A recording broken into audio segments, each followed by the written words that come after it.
ஒரு ஊரில் ஒருத்தர் இருந்தான். ஒரு நாள் காலையில் எழுந்திரிச்சான். ஒரு 10 ரூபாய் எடுத்து சட்டை பையில் வச்சுக்கிட்டான். கடை தெருவுக்கு புறப்பட்டான். காய்கறி வாங்குறதுக்காக அவன் போகிறான்.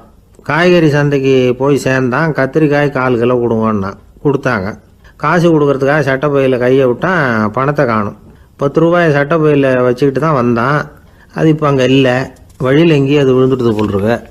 அல்லது யாராவது திருடர்கள் தெரியாமல் அதை எடுத்துக்கிட்டு போட்டாங்களா என்னன்னு தெரியல. எப்படியோ 10 ரூபாயை அவன் இழந்துட்டான். கையில் காசு இல்லை. அதனால் கத்திரிக்காயை திருப்பி கொடுத்துட்டு கவலையோடு வீட்டுக்கு திரும்பி வந்தான். அதையே நினச்சிக்கிட்டு இருந்தான். அவனுக்கு துக்கம் அதிகமாக போச்சு. அழ ஆரம்பிச்சிட்டான். காய்கறிகள் வாங்கிட்டு வந்து ஆனந்தமாக சமைச்சு சாப்பிட்லாம்னு நினச்சோம். அது முடியாமல் போச்சேங்கிற கவலை அவனுக்கு. அதனால் அதை மறக்கவே முடியல. இது நடந்து கொஞ்ச நாள் ஆச்சு. அதே மனுஷன் இன்னொரு நாள் அதே மாதிரி புறப்பட்டான். பணத்தை எடுத்து பையில் வச்சுக்கிட்டான். காய்கறி சந்தையை நோக்கி போய்கிட்டு இருக்கிறான். இப்போ வழியில் ஒரு ஏழை பையனை பார்த்தான். தம்பி எங்கே போகிற அப்படின்னு கேட்டான். ஐயா பள்ளிக்கூடத்துக்கு போயிட்டுருக்கிறேன்னா அவன். சரி அதுக்கே எவ்வளவு கவலையோடு போயிட்டுருக்கிற அப்படின்னு விசாரித்தான் அவன். ஐயா நான் ரொம்ப ஏழை, வீட்டில் வசதி இல்லை, பரீட்சைக்கு பணம் கட்டணும், இன்றைக்கி கடைசி நாள், என்ன செய்கிறதுன்னு தெரியலன்னா. இவன் பார்த்தான். தாங்கிட்ட இருக்கிற பணத்தை எடுத்து அந்த பையன்கிட்ட கொடுத்தான். இதை வச்சுக்கோ, உடனே பணத்தை கட்டு, நல்லா படி, பரீட்சை எழுது அப்படின்னு சொல்லிவிட்டு திரும்பி வந்துட்டான். வெறுங்கையோடு திரும்பி வந்தும் வீட்டில் கேட்குறாங்க எங்கே காய்கறின்னு வழக்கம் போல் கேட்டாங்க. இவன் நடந்ததை சொன்னான். இப்போ வீட்டில் இருந்தவங்க அவங்ககிட்ட ஒரு கேள்வி கேட்டாங்க. ஏங்க இதே மாதிரி முன்னாடி ஒரு தடவை காய்கறி வாங்க போய் வெறுங்கையோடு திரும்பி வந்தீங்க, இப்போவும் வெறுங்கையோடு தான் திரும்பி வந்திருக்கிறீங்க. ஆனால் முன்னாடி வந்தப்போ வருத்தமாக இருந்தீங்க, இப்போ உங்கள் முகத்தில் வருத்தம் தெரியலையே அப்படின்னு கேட்டிருக்கிறான். அதாவது வீட்டில் இருக்கிறவங்க கேட்டாங்களாம். இப்போ அந்த மனுஷன் யோசிக்க ஆரம்பித்தானான். இந்த 2 நிகழ்வுகளுக்கு என்ன வித்தியாசம்? போன தடவை அவன் பணத்தை இழந்தான், இந்த தடவை அவன் பணத்தை இழந்திருக்கிறான். போன தடவை யாரோ திருடிட்டு போயிட்டாங்க, இந்த தடவை அவனாவே ஒரு பையன் பேரில் இறக்கப்பட்டு எடுத்து கொடுத்துருக்குறான். அன்னைக்கு பணம் போயிட்டுதேன்னு வருத்தமாக இருந்தது, இன்றைக்கி பணம் போனாலும் மனசுக்கு மகிழ்ச்சியாக இருக்குது, நிறைவாக இருக்குது. கொஞ்சம் யோசிச்சு பாருங்கள். பணத்தை இழந்தது மகிழ்ச்சிக்கோ வருத்தத்துக்கோ காரணமாக இருக்க முடியாது. அப்படின்னா வேற எது காரணம்? அன்றைக்கு பணத்தை இழந்துட்டேன்னு அழுதான், இன்றைக்கு பணத்தை இழந்தாலும் மகிழ்ச்சியாக இருக்கிறான். ஆகவே மகிழ்ச்சிக்கும் துக்கத்துக்கும் இழப்பு காரணம் அல்ல, இழப்பு பற்றிய நம்முடைய அறிவு தான் காரணம் அப்படிங்கிறது பெரியவர்களுடைய கருத்து. எந்த பொருளும் நமக்கு கவலையை உண்டு பண்ணுறதில்ல, அந்த பொருள் பேரில் நாம் வைக்கிற பற்று தான் கவலையை உண்டு பண்ணுது. பொருள்கள் நம்ம விட்டுட்டு போயிட்டா நாம் அழுதுகிட்டு இருக்கிறோம், நாமே அதுகளை விட்டுட்டு வந்துட்டா மகிழ்ச்சியாக இருக்கிறோம். இந்த உண்மையை புரிஞ்சுக்கிட்டு நம்முடைய வாழ்க்கையை நல்ல விதமாக அமைச்சிக்கணும். ஒரு ஆள் அழுதுகிட்டு இருந்தான். ஏண்டா அழுகுறேன்னு கேட்குறார் ஒருத்தர். இழக்கிறதுக்கு எதுவும் இல்லை, அதனால் அழறேன்னா. என்னடா சொல்கிறேன்னார். கிட்ட வாங்க சொல்கிறேன்னா. இந்த மணி பர்ஸை வேற ஒருத்தன் பாக்கெட்லேருந்து திருடினேன், அப்புறம் தான் புரிஞ்சுது அவங்ககிட்ட இழக்கிறதுக்கு எதுவும் இல்லைங்கிறது. ஆமாங்க இது காலி பர்ஸு, அதனால் இப்போ அழுதுகிட்டு இருக்கிறேன், திருடியும் பிரயோஜனம் இல்லை அப்படின்னு சொல்லிவிட்டு அழுதானா.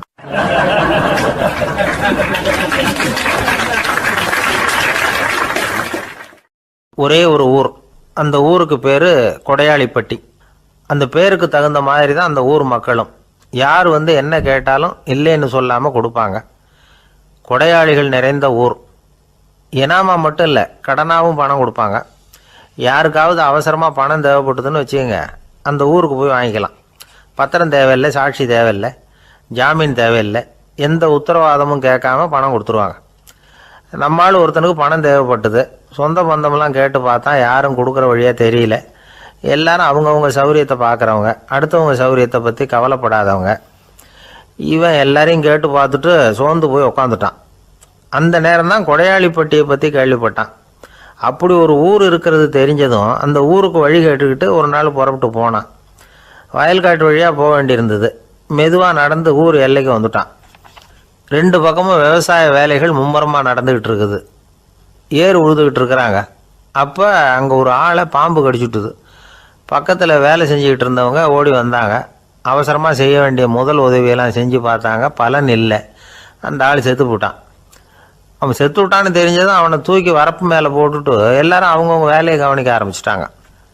அங்கே ஒரு ஆள் இவனை பார்த்து சொன்னான். ஐயா நீங்கள் போகிற வழியில் இவன் சொந்தக்காரன், இவனுக்கு சோறு கொண்டுகிட்டு வருவான், இவன் இங்கே செத்துட்டான்னு அவங்ககிட்ட சொல்லிவிடுங்க அப்படின்னா. இவனுக்கு ரொம்ப ஆச்சரியம். என்னடா இது, பாம்பு கடிச்சுட்டுதுன்னதும் பதறி அடிச்சுக்கிட்டு ஓடி வந்தாங்க, செத்துட்டான்னதும் பேசாமல் தூக்கி போட்டுட்டு போயிட்டாங்க அப்படின்னு நினச்சிக்கிட்டே நடந்து போகிறான். எதிரில் சோறு கொண்டுக்கிட்டு ஒரு ஆள் வந்தான். இவன் விவரத்தை சொன்னான். அங்கே உங்கள் சொந்தக்காரன் பாம்பு கடிச்சு செத்து போட்டான் அப்படின்னா. அவன் கொஞ்ச நேரம் அமைதியாக நின்னான். அதுக்கப்புறமா அங்கேயே வரப்பில் உட்காந்து கொண்டுகிட்டு வந்த சோத்தை தானே சாப்பிட்டு முடித்தான். பேசாமல் எழுந்திரிச்சு திரும்பி போயிட்டான். கொஞ்சம் கூட பதறல, அழலை. இப்படியும் ஒரு ஊரா அப்படின்னு நினச்சி ஆச்சரியப்பட்டுக்கிட்டே இவன் ஊருக்குள்ளே போனான். ஒரு பெரிய மனுஷனை பார்த்து பணம் கேட்டான். அவரும் இவனோட பேரையும் ஊரையும் மட்டும் விசாரிச்சுக்கிட்டு தேவையான பணத்தை கொடுத்துட்டார். பணத்தை வாங்கிட்ட பிறகு தன்னுடைய மனசை அரிச்சிக்கிட்டு இருந்த அந்த விஷயத்தை பற்றி கேட்டான். ஐயா, வழியில் ஒருத்தன் செத்துட்டான், அவனை அப்படியே தூக்கி வரப்பில் போட்டுட்டு எல்லாரும் வயல்வெளி வேலைகளை பார்த்துக்கிட்டு இருக்கிறாங்களே அப்படின்னா. இதுக்கு அந்த பெரியவர் சொன்னார், ஆமாம் அப்படி தான் செய்வோம், வேலை முடிஞ்சு வீட்டுக்கு திரும்புகிறப்போ அவனை தூக்கிட்டு வந்து அடக்கம் பண்ணிடுவோம் அப்படின்னார். ரொம்ப ஆச்சரியமாக இருக்கே அப்படின்னா. ஏன் உங்கள் ஊரில் யாராவது செத்துட்டா என்ன பண்ணுவீங்க அப்படின்னு கேட்டார்.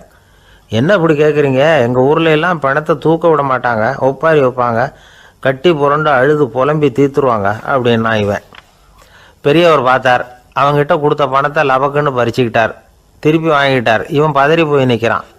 அவர் சொன்னார், பணத்தையே விட மாட்டேன்னு கட்டுப்பிடிச்சி அழுதா நான் கொடுத்த பணத்தை மட்டும் எப்படி திருப்பி கொடுக்க போகிறேன், போயிட்டு வா அப்படின்னு விரட்டி விட்டாரான்.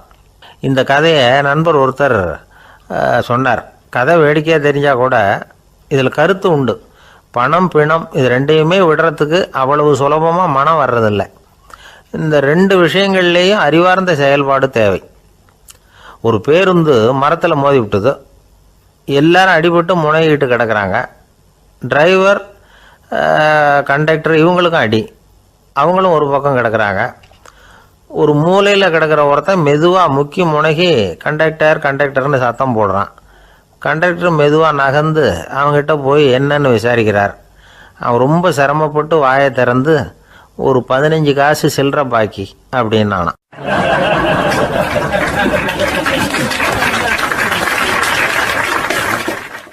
இப்பெல்லாம் நம்ம ஊரில் மாமியார் மருமகள் ஒருத்தர் நல்லா புரிஞ்சுக்கிட்டு நல்ல விதமாக தான் இருக்கிறாங்க பல இடத்துல. அதனால் நான் இப்போ சொல்ல போகிற கதையை கேட்டுவிட்டு இந்த காலத்தில் அவ்வளவு மோசமாக யார் சார் நடந்துக்கிறாங்க அப்படின்னு கேட்டு யாரும் சண்டைக்கு வரக்கூடாது. இன்னொரு உண்மையையும் சொல்லிவிடுறேன். அதாவது இந்த கதையை நமக்கு எழுதி அனுப்பி இருக்கிறதே கொஞ்ச நாளில் மருமகளாகவும் அதுக்கப்புறம் கொஞ்ச காலத்தில் மாமியாராகவும் ஆக போகிற ஒரு நேயர் தான். சரி, இந்த கதைக்கு வருவோம். அதாவது ஒரு சின்ன குடும்பம். அந்த வீட்டில் மாமியார் ஆட்சி. அவங்க வச்சது தான் சட்டம். பிள்ளையாண்டான் எப்படின்னா அம்மா சொல்கிறதையும் கேட்டுக்குவான், மனைவி சொல்கிறதையும் கேட்டுக்குவான். நமக்கு என்னத்துக்கு வம்புங்கிற டைப்பு. மருமகள் பேரில் குறை கண்டுபிடிக்கிறதுலையே அந்த மாமியாருக்கு ஒரு சுவாரஸ்யம். சின்ன சின்ன விஷயத்துலையெல்லாம் குத்தம் கண்டுபிடிச்சிக்கிட்டே இருக்கிறாங்க. பொதுவாக எல்லாரும் எப்படின்னா ஏதாவது ஒரு காரணத்துக்காக சண்டை போட்டுக்கிட்டு இருப்பாங்க. அந்த அம்மா எப்படின்னா ஏதாவது ஒரு சண்டையை போடுறதுக்காக காரணத்தை தேடிக்கிட்டு இருப்பாங்க. அப்படி ஒரு மனசு. அந்த மருமக பொண்ணு பாவம் பயந்து பயந்து ஒவ்வொரு காரியமும் செஞ்சுக்கிட்டு வந்தது. இப்படியே பல வருஷம் ஓடி போட்டுது. அந்த மாமியாருக்கும் ரொம்ப வயசாகிட்டுது. இருந்தாலும் அந்த பழைய சுபாவம் மட்டும் மாறவே இல்லை.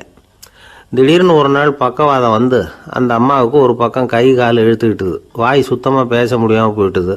சத்தம் மட்டும் வரும். ஒரு பக்கத்து கை காலை அசைக்க முடியும். பேசுகிறதெல்லாம் கையால் தான், அதாவது கை சைகையால். இப்படிப்பட்ட நிலைமையில் கூட அந்த பொண்ணு தண்ணியோ பாலோ இவங்க எதிரில் கொண்டாந்து வச்சா அதை வேணும்னே தட்டி விட்டுட்டு ஒம்பு வளர்க்குறது. அதுக்கப்புறம் அந்த பொண்ணு தரையை சுத்தப்படுத்தும்ல, அதை பார்த்து ரசிக்கிறது. இருந்தாலும் அந்த பொண்ணு இதையெல்லாம் பெருசுப்படுத்தாமல் ரொம்ப பொறுமையாக தான் இருந்தது. ஒரு நாள் வீட்டில் வச்சுருந்த பாலை பூனை குடிச்சிட்டு போயிட்டுது. வயசான காலத்தில் இந்த அம்மா பால் இல்லாமல் கஷ்டப்படுவாங்களே அப்படின்னு நினச்சி பக்கத்து வீட்டில் போய் கொஞ்சம் பால் வாங்கிட்டு காய்ச்சி மாமியார் முன்னாடி கொண்டாந்து வச்சுது அந்த பொண்ணு. வழக்கம் போல் அந்த அம்மா பாலை தட்டி விட்டுட்டாங்க. இதை அந்த மருமக பொண்ணு கவனிச்சுட்டுது. இவ்வளவு நாள் பொறுமையாக இருந்த அந்த மருமகளுக்கு இன்னைக்கு இதை பார்த்து தான் அசாத்திய கோபம் வந்துட்டுது. கதவுக்கு பக்கத்தில் சாத்தி வச்சுருந்த உலக்கையை எடுத்து மாமியார் தலையில் போட அது குறி தவறி கழுத்தில் பட அந்த அம்மா கழுத்தை பிடிச்சிக்கிட்டு ஊன்னு கத்த இந்த பொண்ணு ஒன்றும் அலட்டிக்காமல் உலக்கையை எடுத்து மறுபடியும் கதவு பக்கம் சாத்தி வச்சுட்டு அது பாட்டுக்கு நடந்து போயிட்டுது. இருந்தாலும் மனசுக்குள்ளே லேசாக ஒரு பயம். கணவன் வீட்டுக்கு வந்ததும் என்ன விஷயம்னு கேட்டால் எப்படி சமாளிக்கிறது. அன்னைக்குன்னு பார்த்து ரொம்ப நேரம் கழித்து வீடு வந்து சேர்ந்தான் கணவன்.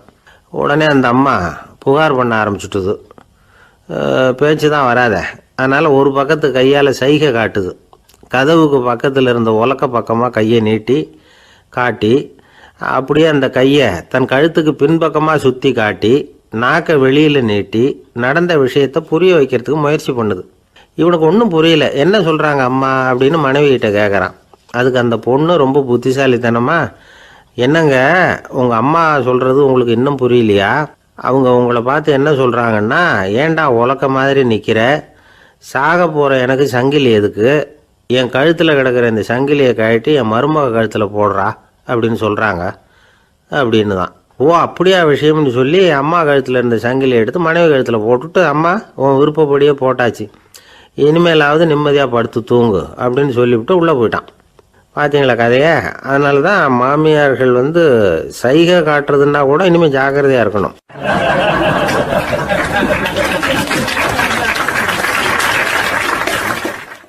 ஒரு பெரிய காடு, அந்த காட்டுக்கு மத்தியில் ஒரு ஆசிரமம்.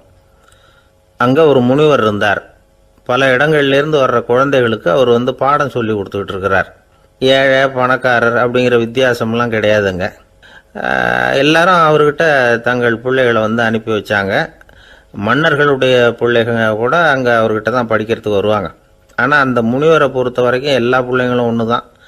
இது யார் வீட்டு பிள்ளைன்னெல்லாம் பார்க்க மாட்டார், எல்லாரும் சமம்.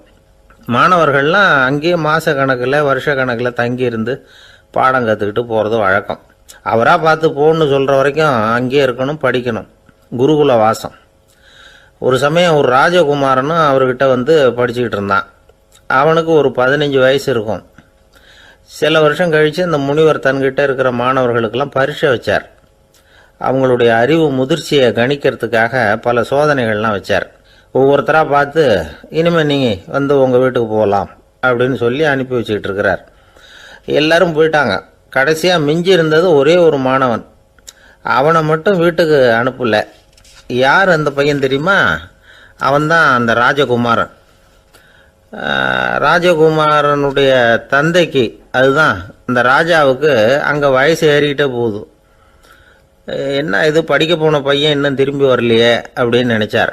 வந்துட்டா சீக்கிரமாக அவனுக்கு பட்டம் கட்டிவிட்டு நாம் விலகிக்கலாமே அப்படின்னு நினச்சாரு. கல்யாணம் வேறு பண்ணி பார்க்கணும் பையனுக்கு. ஆனால் பையன் வர்ற வழியை காணும். ராஜா பார்த்தார். சரி நேர்லேயே போய் என்னன்னு தெரிஞ்சுட்டு வந்துடுவோம் அப்படின்னு காட்டுக்கு புறப்பட்டார். அங்கே போய் முனிவரை பார்த்தார்.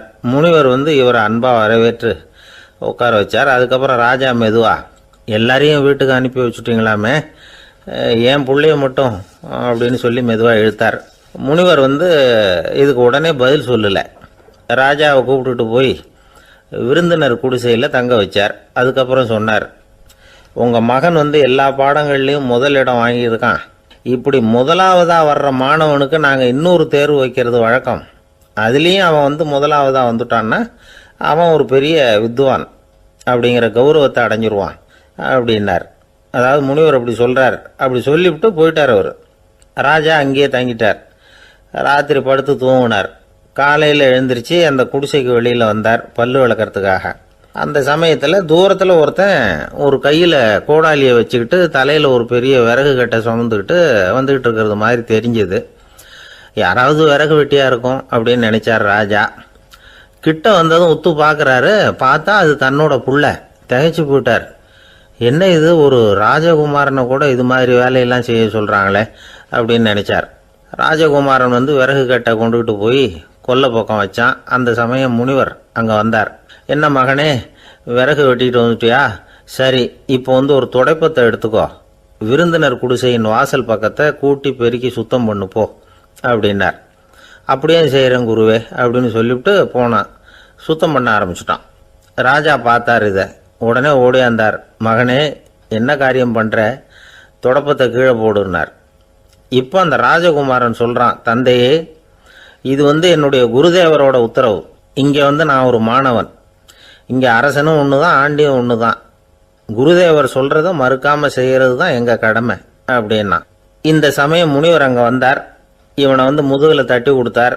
அப்புறம் ராஜா கிட்ட சொன்னார், அரசே, உங்கள் புள்ள எங்கள் கடைசி தேர்வுலேயும் வெற்றி பெற்றுட்டான். பணிவு தான் மாணவர்களின் மிக உயர்ந்த குணம். குருநாதர் சொல்கிறது மனசுக்கு பிடிக்கலன்னா கூட மறுக்காமல் செய்யணும். அப்படி செய்யறதுனால எதை செய்யலாம் எதை செய்யக்கூடாது அப்படிங்கிற விவேகம் அவங்களுக்கு வந்துடும். செய்யக்கூடாததை கூட பெரியவங்க சொல்லிவிட்டா செஞ்சு தான் ஆகணும் அப்படிங்கிற பணிவு அவங்களுக்கு வந்துடும். இந்த குணம் வந்துட்டுதுன்னா அவங்க எத்தனை கடினமான வேலையாக இருந்தால் கூட ரொம்ப சுலபமாக செஞ்சு முடிச்சிருவாங்க. தூக்கத்திலேயும் அப்புறம் துக்கத்திலேயும் தோண்டு போட மாட்டாங்க. இந்த பணிவும் விவேகமும் அவங்கக்கிட்ட மன உறுதியை ஏற்படுத்தும். அந்த உறுதி உங்கள் பையனுக்கு வந்தாச்சு. இனிமேல் அவனை நீங்கள் அழைச்சிட்டு போகலாம். அவன் நிச்சயமாக பேரும் புகழும் பெறுவான் அப்படின்னார். ராஜா அவரை பார்த்து, குருதேவா, புரிஞ்சுக்கிட்டேன், என்னை மன்னிக்கணும் அப்படின்னாரு. அதுக்கப்புறம் மகனை அழைச்சிக்கிட்டு நாட்டுக்கு திரும்பி வந்துட்டார். இந்த கதையை இன்று ஒரு தகவலில் சொல்லுங்க சார், உங்கள் நிகழ்ச்சியில் சொல்லுங்க சார் அப்படின்னு சொல்லி மாணவர்கள் கேட்டால் பணிவாக இருக்கிறது எப்படி அப்படிங்கிறத புரிஞ்சுக்குவாங்க அப்படின்னு சொன்னார் ஒருத்தர். சரி சொல்லுவோம், அதுக்கு முன்னாடி நேர்லேயே ஒரு பையன்கிட்ட சொல்லி பார்க்கலாமே அப்படின்னு தோணுச்சு. உடனே ஒரு பையனை கூப்பிட்டோம். ஏன்பா, உங்கள் வாத்தியார் உனக்கு இது மாதிரி ஒரு பரீட்சை வச்சா என்ன பண்ணுவேன் அப்படின்னு கேட்டோம். நானும் அப்படி தான் சார் நடந்துக்குவேன், விறகு வெட்டுவேன், தொடப்பத்தினால கூட்டி சுத்தம் பண்ணுவேன், உடனே செஞ்சு முடிச்சிருவேன் சார் அப்படின்னா. பலே பரவாயில்லையே அப்படின்னோம். ஆமாம் சார், அப்படி செஞ்சால் தானே வீட்டுக்கு அனுப்புவார், இல்லைன்னா இன்னொரு வருஷம் இங்கேயே இருந்து படின்னு சொல்லி விடுவார், அதனால் அப்படி செய்வேன் அப்படிங்கிறான் அந்த பையன்.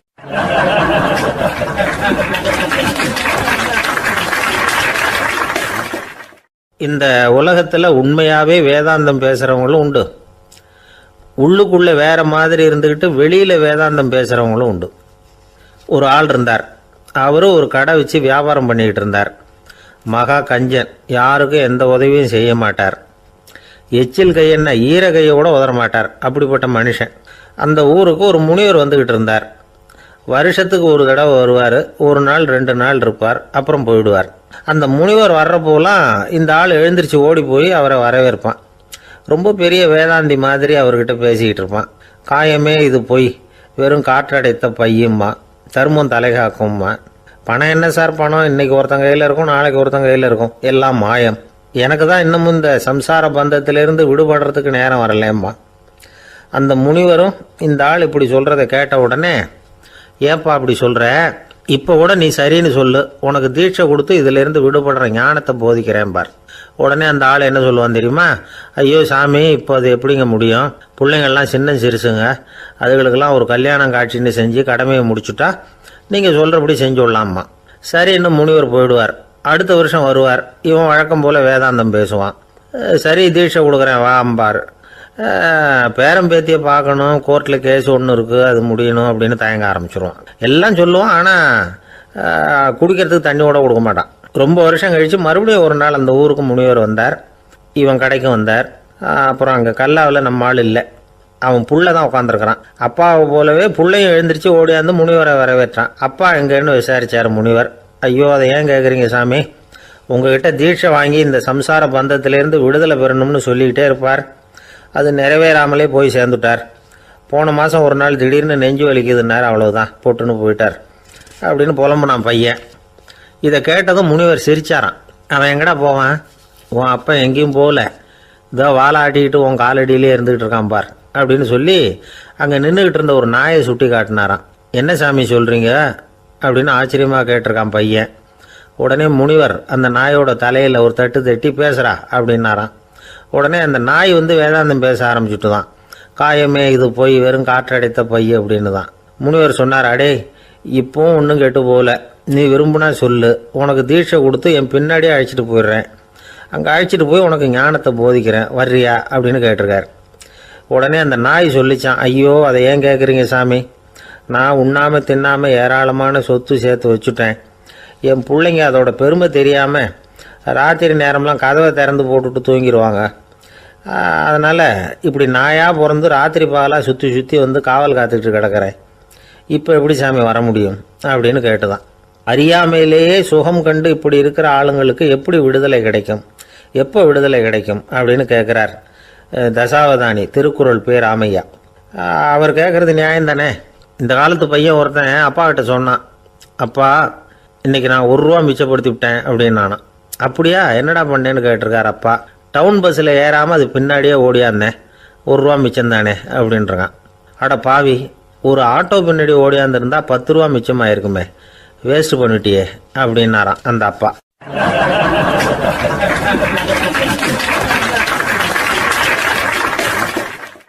பிரிட்டிஷ் ஆட்சி நடந்துகிட்டு இருந்த காலம் 1920களின் கடைசி. அப்போ நடந்த ஒரு உண்மை நிகழ்ச்சி இது. ஒரு கல்யாண மாப்பிள்ளை ரயிலில் வந்து இறங்க போகிறார். அவரை வரவேற்க ஒரு ராஜ குடும்பமே வந்து காத்துக்கிட்டு இருக்குது. மங்களூர்லேருந்து வந்து இறங்குற அந்த மாப்பிள்ளை யார் தெரியுமா? ஒரு நாய். உண்மைதான், அந்த நாய்க்கு தான் கல்யாணம். சுதேசி சமஸ்தானத்து மன்னர்களில் ஒருத்தர் ஜூனாகட் மகாராஜா. அவரோட வளர்ப்பு நாய் ரோஷனாரா. அதுக்கு கல்யாணம் பண்ணி வைக்கணும்னு ஆசைப்பட்டார். மாப்பிள்ளை தேடினார். மங்களூர் மகாராஜாவோட வளர்ப்பு நாய் ஒன்று இருந்தது, பேர் பாபி. இது ரெண்டுக்கும் கல்யாணம் நடத்த முடிவு பண்ணார். திருமணத்துக்கு வேண்டிய எல்லா ஏற்பாடுகளையும் பண்ணுங்க அப்படின்னு உத்தரவு போட்டார்.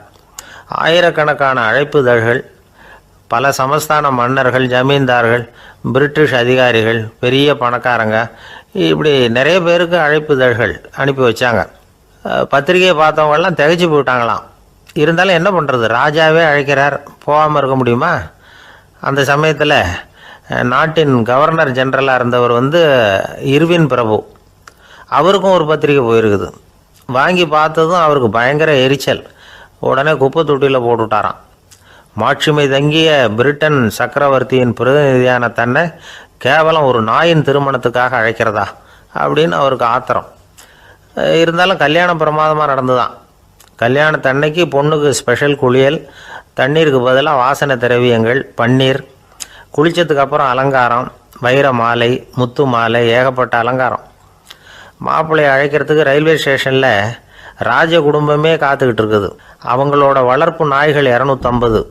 அத்தனை நாய்களுக்கும் பட்டு துணி போத்தி இருக்குது. முத்து வடங்கள் அணிவிச்சிருக்கிறாங்க. எல்லாம் ராஜ நாய்கள். அதுகளையும் வீதியில் நடக்க விடலையாம். அதுகளை சுமந்துக்கிட்டு போக அலங்கரிக்கப்பட்ட யானைகள் காத்துக்கிட்டு இருக்குதான். மாப்பிள்ளைக்கு வரவேற்பு எப்படி தெரியுமா? அது நடந்து வர்ற பாதை பூரா ரத்தன கம்பளம் விரிச்சிருக்குது. 2 பக்கமும் ராஜாங்க அதிகாரிகள் கைகட்டி நிற்கிறாங்க. அரசு படை வீரர்கள் அணிவகுப்பு மரியாதை செலுத்துகிறாங்க.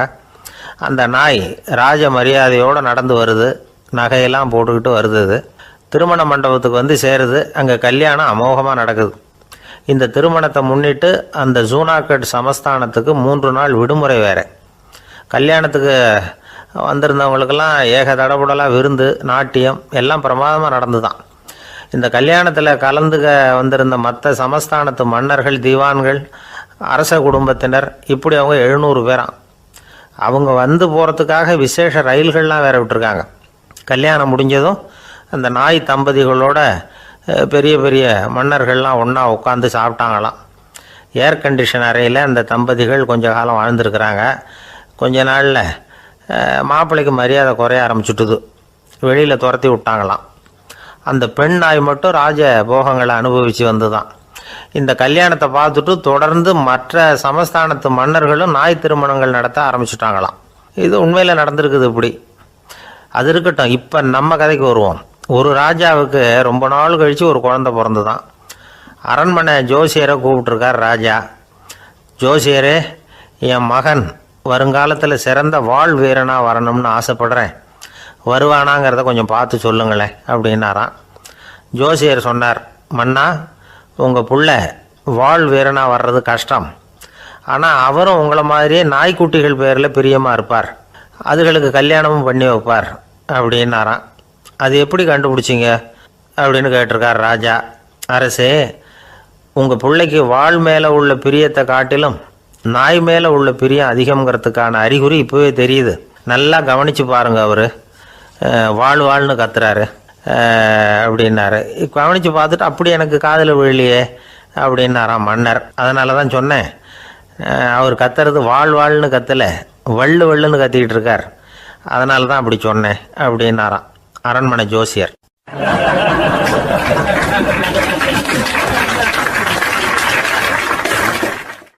ஒரு கடற்கரை ஓரம், அங்கே ஒரு சின்ன கிராமம். அந்த கிராமத்தில் ஒரு சின்ன பள்ளிக்கூடம். கடற்கரை ஓரத்தில் உள்ள ஒரு விடுதியில் ஓய்வுக்காக ஒருத்தர் வந்து தங்கியிருக்கிறார். பள்ளிக்கூடத்தில் ஏதோ விழா நடக்கிறது மாதிரி தெரிஞ்சுது. உடனே அவர் அந்த பக்கமாக வந்தார். இங்கே என்ன நடக்குதுன்னு விசாரித்தார். பள்ளி ஆண்டு விழா நடக்குதுன்னாங்க. உடனே போனார். கண்காட்சி ஒன்று வச்சுருந்தாங்க. உள்ளே போய் பார்த்தார். பள்ளிக்கூடத்தில் படிக்கிற மாணவர்களே சொந்தமாக தயார் பண்ண பொருள்களை காட்சிக்கு வச்சுருக்கிறாங்க. அந்த ஊர் மக்கள்லாம் அதை கூட்டம் கூட்டமாக போய் பார்த்துக்கிட்டு இருக்கிறாங்க. இவரும் ஆர்வமாக அதையெல்லாம் பார்த்துக்கிட்டே போகிறார். ஒரு இடத்துல ஒரு சின்ன ரயில் செஞ்சு வச்சுருந்தாங்க, மாணவர்களே தயார் பண்ணது. மின்சாரத்தால் அது ஓடுறது மாதிரி பண்ணி வச்சுருந்தாங்க. அதில் ஒரு சின்ன பொத்தான் இருக்கும், அது அமுக்குனா ரயில் ஓடும், சுற்றி சுற்றி வரும். மாணவர்கள் எதிரில் நின்று அதுக்கு விளக்கம் கொடுத்துக்கிட்டு இருக்கிறாங்க. இவர் அதை கவனித்தார், ரயில் ஓடுறத பார்த்தார். அங்கே நின்றுக்கிட்டு இருந்த மாணவர்கள்கிட்ட விளையாட்டாக கேட்டார், ஏன்பா இந்த ரயில் எதனால் ஓடுது அப்படின்னு கேட்டார். இவர் சக்தியினால் ஓடுது அப்படின்னாங்க மாணவர்கள். அது என்ன சக்தின்னு கேட்டார். அதுக்கு பேர் மின்சாரம் அப்படின்னாங்க. சரி, நீங்கள் மின்சாரத்தை பார்த்துருக்குறீங்களா அப்படின்னார். நாங்கள் பார்த்தது இல்லைங்க, ஆனால் இதை செய்யறதுக்கு எங்களுக்கு உதவி பண்ண ஆசிரியர் ஒரு பட்டதாரி, ஒரு கால் அவர் பார்த்துருக்கலாம் அப்படின்னாங்க. அவர் எங்கே இருக்காருன்னு கேட்டார். இதோ அழைச்சிட்டு வர்றோம்னு ஓடினாங்க. அவர் அழைச்சிட்டு வந்தாங்க. அவர்கிட்ட ஒரு பெரியவர் கேட்டார், மின்சாரத்தை நீங்கள் பார்த்துருக்குறீங்களா அப்படின்னு. மின்சாரத்தை பார்க்குறதாவது நான் பார்த்ததே இல்லை. நான் பார்த்தது அது செயல்படுற விதத்தை தான். அது விளக்கை எரிய வைக்குது, ரயிலை ஓட வைக்குது, இது மாதிரி எத்தனையோ எந்திரங்களை செயல்பட வைக்குது. ஆனால் உண்மையிலேயே அது என்னன்னு எனக்கு தெரியாது. ஒருவேளை இந்த பள்ளிக்கூடத்து தலைமை ஆசிரியருக்கு தெரிஞ்சிருக்கலாம், ஏன்னா அவர் ஒரு மேல்நிலை பட்டதாரி அப்படின்னாராம் அவர். சரின்னு போய் தலைமை ஆசிரியரை கூப்பிட்டுக்கிட்டு வந்தாங்க. அவர்கிட்டையும் இதே கேள்வியை கேட்டாராம் அவர். மன்னிக்கணும், இந்த கேள்வியை இதுவரைக்கும் யாரும் என்கிட்ட கேட்டதில்லை. சக்தியை யாரும் பார்க்க முடியாது, ஆனால் அது செயல்படும் விதத்தை தான் பார்க்க முடியும் அப்படின்னாராம் அவர். இப்போ இதுவரைக்கும் கேட்டுக்கிட்டு இருந்த பெரியவர் சிரித்தார். சிரிச்சுட்டு சொன்னாராம், சரி அதுக்காக ஒன்றும் கவலைப்படாதீங்க, என்னுடைய பெயர் தாமஸ் ஆல்வா எடிசன் அப்படின்னாராம். இதை கேட்டதும் அங்கே இருந்தவங்களுக்கெல்லாம் அதிர்ச்சி, ஆச்சரியம். என்னது, நீங்கள் தானே எடிசன்? நீங்கள் எவ்வளவு மின்சார கருவிகளை உண்டாக்கி இருக்கிறீங்க, நீங்களா இந்த கேள்வியை கேட்டது அப்படின்னாங்களாம். ஆமாம், நான் தான் கேட்குறேன், ஏன்னா நானே மின்சாரத்தை பார்த்தது கிடையாது அப்படின்னாராம் அவர். அன்புங்கிறது இப்படிப்பட்டது தாங்கிறார் ஓஷோ. அன்புங்கிறது நம்ம உடற்கூறு அமைப்பில் இல்லை, அது நம்ம உடம்புல உள்ள சுத்த சக்தியின் வெளிப்பாடு. அதை உணரத்தான் முடியுமே தவிர பார்க்க முடியாது. அன்பே உன்னை நான் என் இருதயத்தில் வச்சிருக்கிறேன் அப்படின்னுலாம் சொல்லுவான். இதெல்லாம் சும்மா. இது டாக்டர்கள் சொல்கிற இருதயம் கிடையாது. அது ரத்தத்தை தள்ளுகிற ஒரு கருவி, அவ்வளவுதான். ஞானிகள் சொல்லுகிற இதயம் வேற, அது கண்ணுக்கு புலப்படாத ஒரு சக்தி. என்னுடைய இதயம் ரொம்ப விசாலமானது சார் அப்படின்னார் ஒருத்தர். அப்படிங்களான்னு ரொம்ப மரியாதையா, ஆமாங்க டாக்டர் அப்படி தான் சொல்கிறார், கொஞ்சம் வீங்கி போய் பெருசாக இருக்குதான் அப்படின்னார்.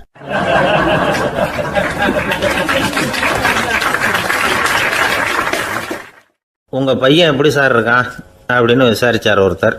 அவன் என்ன சார், எதை சொன்னாலும் காதில் வாங்க மாட்டேங்கிறான், அவன் பாட்டுக்கு போகிறான் வர்றான் அப்படின்னு சொல்லி அழுத்துக்கிட்டார் அப்பா.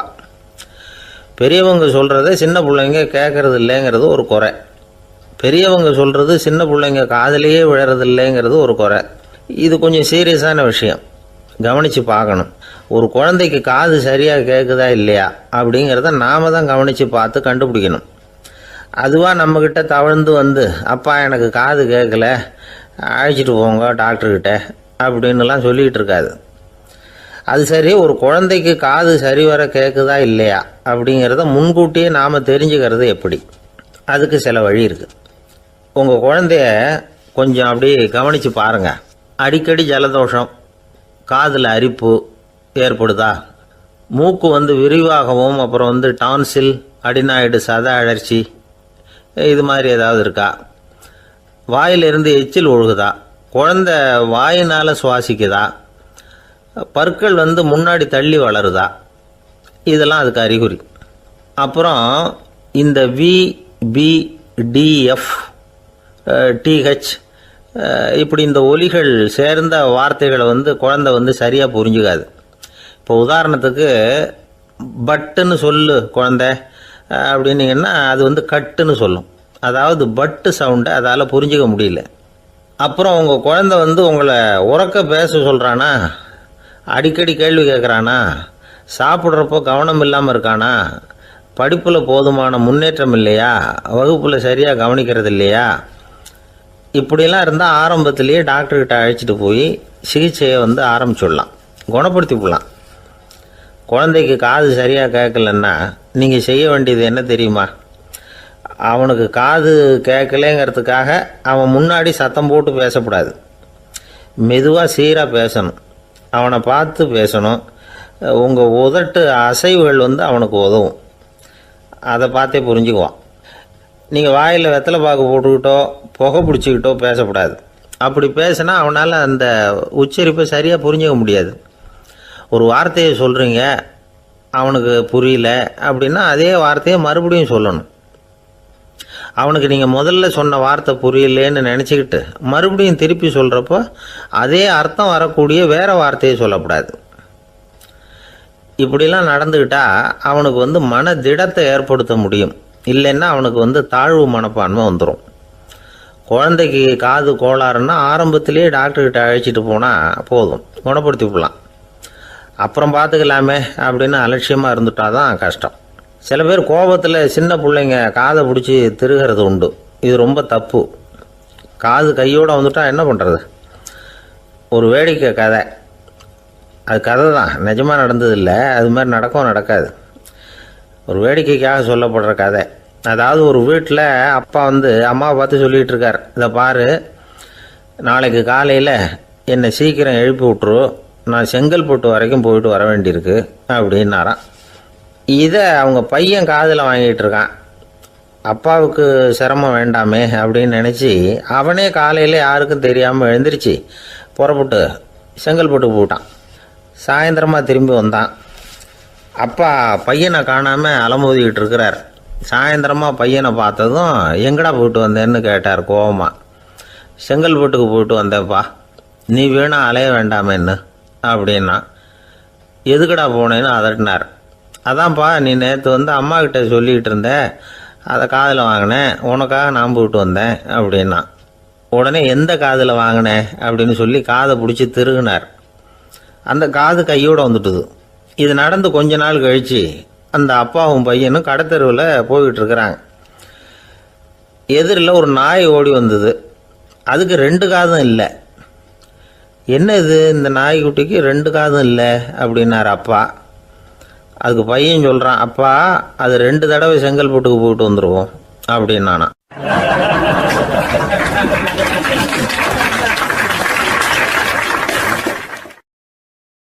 ஒரே ஒரு ஊரில் ஒரு அம்மா இருந்தாங்க. அந்த அம்மாவுக்கு ஒரே ஒரு பிள்ளையாண்டான். அவனுக்கு ரொம்ப அக்கறையோடு கல்யாணம் பண்ணி வச்சாங்க. கல்யாணம் முடிஞ்சதும் மருமக பொண்ணு வீட்டுக்கு சேர்ந்தது. அப்பாடா, என் கடமை முடிஞ்சது, இனிமேல் அக்கடான்னு எங்கேயாவது ஒரு மூலையில் படுத்து கிடக்கலாம் அப்படின்னு நினச்சாங்க அந்த அம்மா. ஆனால் நினைக்கிறபடி எங்கே நடக்குது? அதுக்கப்புறம் தான் பிரச்சனையே ஆரம்பமாச்சு. மருமகள் குணம் சரியில்லை, ஒரு மாதிரி. அந்த பொண்ணு வீட்டுக்கு வந்ததுமே முதல் வேலையாக மாமியாரை பார்த்து, அதுதான் நான் வந்துட்டேன்ல, இனிமேல் உங்களுக்கு என்ன வேலைங்க, புறப்பட வேண்டியது தானே, காசி ராமேஸ்வரம்னு எங்கேயாவது போங்கோ அப்படின்னுட்டு தான். மாமியாரை பார்த்தாங்க, கொஞ்சம் யோசனை பண்ணாங்க. இந்த பாருமா, நீ இப்படி சொல்கிறதுக்கு முன்னாடியே வீட்டை விட்டு புறப்படணுங்கிற முடிவுக்கு நான் வந்துட்டேன். வீட்டை மட்டும் இல்லை, இந்த உலகத்தை விட்டே கூட போகிறதுக்கு தயாராக இருக்கிறேன். ஆனால் ஒரே ஒரு விஷயத்துக்காக என் உயிரை கையில் பிடிச்சிக்கிட்டு இருக்கிறேன் அப்படின்னாங்களாம். என்ன விஷயம்னு கேட்டது இந்த மருமக பொண்ணு. வேறு ஒன்றும் இல்லை, என் பிள்ளைக்கு கல்யாணம் பண்ணி வச்சுட்டேன். ஒரு பேர புள்ள பிறந்து அதை என் கண்ணால் பார்த்துட்டேன்னா நான் எங்கே வேணும்னாலும் போகிறதுக்கு தயாராக இருக்கிறேன் அப்படின்னாங்களாம் அந்த மாமியார். மாமியார் இப்படி சொல்கிறதுலேயே நியாயம் இருக்கிறதாக பட்டுது அந்த பொண்ணுக்கு. சரி, அப்படியே இருந்து பார்த்துட்டு போகலாம் அப்படின்னு அனுமதி கொடுத்தது. கொஞ்ச காலத்தில் ஒரு பேரன் பிறந்தான். அந்த அம்மாவும் பேரனை கண்ணால் பார்த்துட்டாங்க. சரி, பேரனை பார்த்தாச்சுல்ல, இனிமேல் புறப்பட வேண்டியது தானே அப்படின்னது மருமக பொண்ணு. மாமியார் பார்த்தாங்க, நீ சொல்கிறது சரிதாம்மா, அதில் ஒன்றும் தப்பு இல்லை. என்னோட பேரன் உங்களை அம்மா அப்பான்னு கூப்பிடுறதை என் காது குளிர கேட்டுட்டு போயிடுறேனே அப்படின்னாங்களாம். சரி, அந்த ஆசையை நிறைவேறட்டும் அப்படின்னு காத்துக்கிட்டு இருந்தாங்க. பேரன் வளர்ந்தான், நடந்தான், பள்ளிக்கூடம் போனால் பெரியவனானா. மருமக பொண்ணு மறுபடியும் மாமியாரை விரட்ட ஆரம்பிச்சுட்டுது, இன்னும் புறப்புள்ளையான்னு. இதை பாருமா, இது வரைக்கும் இருந்துட்டேன். பேரனோட கல்யாணத்தையும் கண்ணால் பார்த்தா தான் இந்த கட்டை வேகும் போல் இருக்குது அப்படின்னு சொல்லி ஒரு மாதிரியாக பேச ஆரம்பித்தாங்க. இதுவும் நியாயமான ஆசையாக தான் படுது அப்படின்னு அது யோசிச்சிருக்கு அந்த பொண்ணு. சரின்னு அதுக்கும் ஒத்துக்கிட்டது. உடனே பேரனுடைய கல்யாணமும் முடிஞ்சது ஒரு வழியாக. இனிமேல் ஒரு நொடி கூட இங்கே இருக்கக்கூடாது, புறப்படுங்க அப்படின்னு மாமியாரை விரட்டிச்சான் அந்த பொண்ணு. இப்போ அந்த மாமியார் தன்னோட மருமகளை பார்த்து சொல்கிறாங்க, இதோ கிளம்பிட்டேம்மா, என் மூட்டை முடிச்செல்லாம் கட்டிக்கிட்டேன், புறப்பட்டுவிட்டேன். அப்படியே நீயும் உன் துணிமணிகளை மூட்டை கட்டிக்கிட்டு கிளம்பிடும் என்னோட சேர்ந்து, 2 பேருமா சேர்ந்து போயிடலாம் அப்படின்னாங்களாம். அந்த பொண்ணு முழிக்குது. முழிக்காதே, உனக்கும் ஒரு மருமக வந்துட்டா, இனிமேல் நீயும் ஒரு மாமியார் தானே, உனக்கும் இனிமேல் இங்கே வேலை இல்லை, புறப்படு அப்படின்னாங்களாம். அப்போ தான் அந்த பொண்ணு சிந்திக்க ஆரம்பிச்சுதான், தன்னோட தவறு புரிஞ்சுதான். இந்த தகவலை கேட்டுக்கிட்டு இருக்கிற மருமகள்லாம் இதை பற்றி கொஞ்சம் யோசித்து பார்க்கணுங்கிறதுக்காகத்தான் இதை சொல்கிறோம் மாமியார்கள் சார்பாக. கொஞ்ச நாளைக்கு முன்னாடி ஒரு பொண்ணை பார்த்து பேசுகிற சந்தர்ப்பம் கிடைச்சிது ஒரு கல்யாண வீட்டில். அந்த பொண்ணு சொல்லிச்சு, சார் எனக்கு கல்யாணம் ஆகி 15 வருஷம் ஆகுது, நான் மாமியார்கிட்ட சண்டை போட்டதே இல்லை அப்படின்னு ரொம்ப அடக்கமாக சொல்லிச்சு. அது எப்படிம்மா சாத்தியமாச்சுன்னு கேட்டோம். எனக்கு கல்யாணம் ஆகி 15 வருஷம்தான் ஆச்சு, ஆனால் என் மாமியார் செத்து போய் 20 வருஷத்துக்கு மேலே ஆயிட்டுது அப்படின்னுது.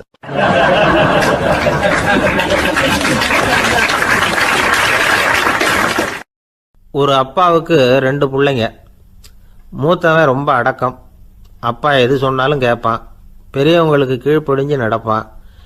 இளையவன் அப்படி இல்லை, தான் நினச்சதை தான் சொல்லுவான், செய்வான்.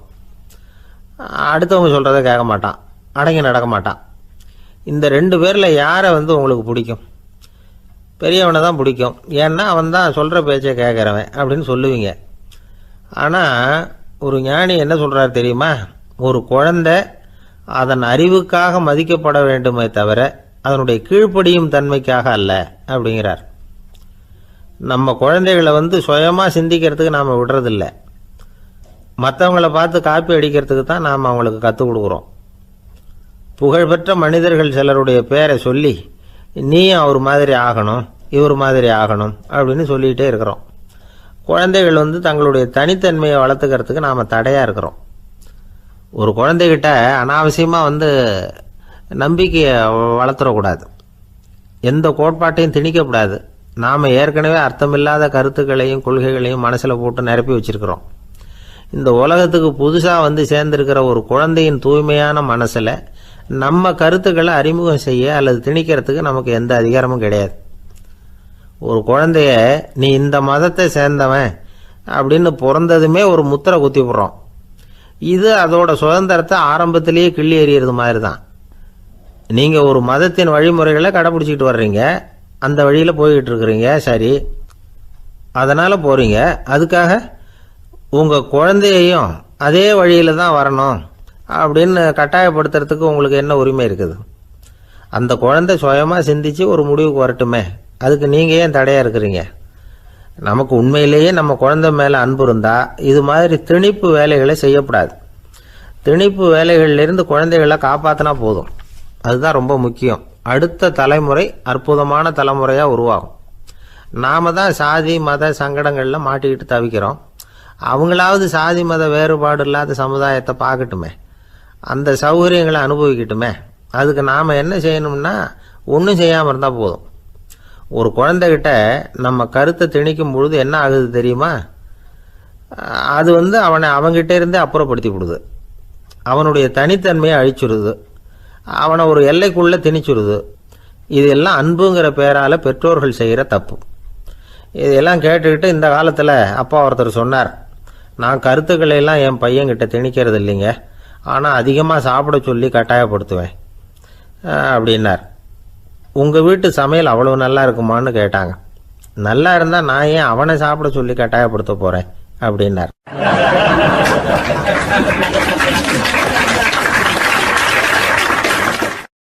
லோகமானிய பாலகங்காதர திலகர் இருந்தார்ல, அவருக்கு 15 வயசுலேயே கல்யாணம் நடந்துதான். மனைவி பேர் தபிபாய், ரொம்ப பெரிய குடும்பத்து பொண்ணு, நல்ல குணம். அவங்க குடும்பம் நடத்திக்கிட்டு இருக்கிறாங்க. அந்த காலத்தில் திருடர்கள் பயம் அதிகம்.